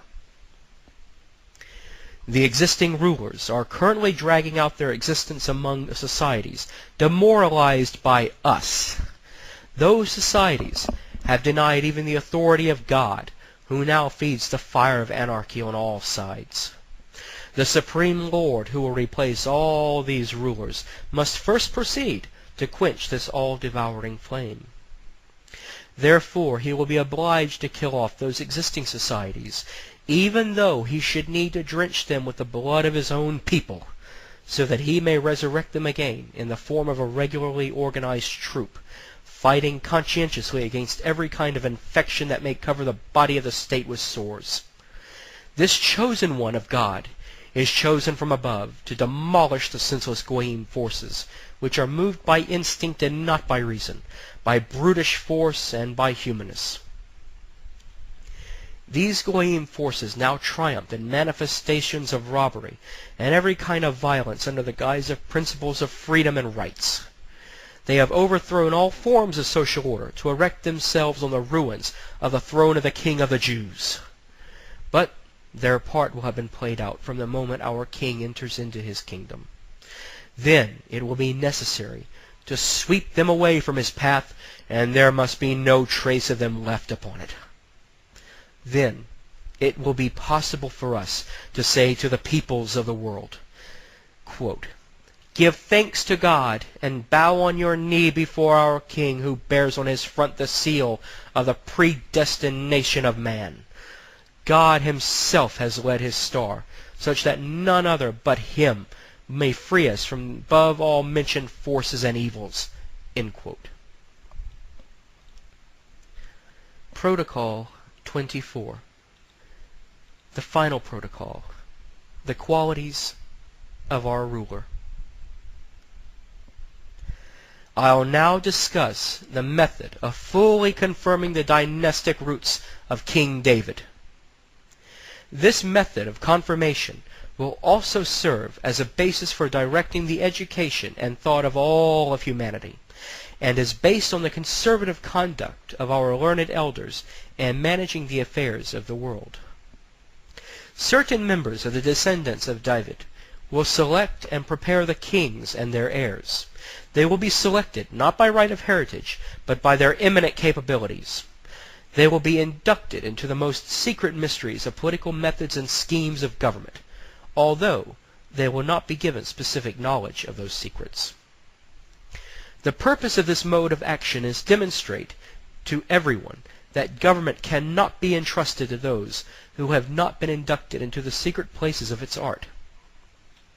To those who are selected, they will only be taught the practical application of the plans, which I described earlier, by comparing the experiences of many centuries and by making careful observations on all the political economic moves and social sciences. In other words, they will study the substance of all the laws which have been unshakably established by nature herself for the regulation of the relations of humanity. Direct heirs will often be prevented from ascending to the throne if, during their time of training, they exhibit frivolity, softness, or other qualities that are the ruin of authority. Such qualities render them incapable of governing and are dangerous for kingly office. Only those who are unconditionally capable of firm direct rule will receive the reins of rule from our learned elders, even if they are this way to the point of cruelty. In case of falling sick with weakness of will or other form of incapacity, kings must by law hand over the reins of rule to new and capable hands. The king's plan of action for the current moment, and all the more so for the future, will be unknown even to those who are called his closest counselors. The King of the Jews. Only the king and only the three who sponsored him will know what is coming. The king will be seen as a person of unbending will who is master of himself and of all humanity. All will see his position and rise to power as though it were fate with its mysterious ways. None will know what the king wishes to attain by his plans, and therefore none would dare to stand across an unknown path. The mental abilities of the king must be sufficient to deal with the plans of the government. For this reason, he will not be permitted to ascend to the throne until after an examination of his mind by our learned elders. In order that the people may know and love their king, it is necessary for him to converse in the marketplaces with the people. This brings the government and the people together as a combined force, two groups which were previously divided by the terror which was brought by us against the people. It was necessary for us to use this terror to bring forces of the people and their government under our influence. The King of the Jews must not be at the mercy of his passions, and especially of his senses. On no side of his character must he allow brute instincts to overpower his mind. Sensuality, worse than anything else, disorganizes the capacities of the mind and clearness of views. It distracts thoughts to the worst and most brutal side of human activity. The Supreme Lord of the entire world, in the form of the holy seed of David, represents the prop of humanity. He must sacrifice all personal inclinations and be devoted only to his people. Our Supreme Lord must be an example of perfection.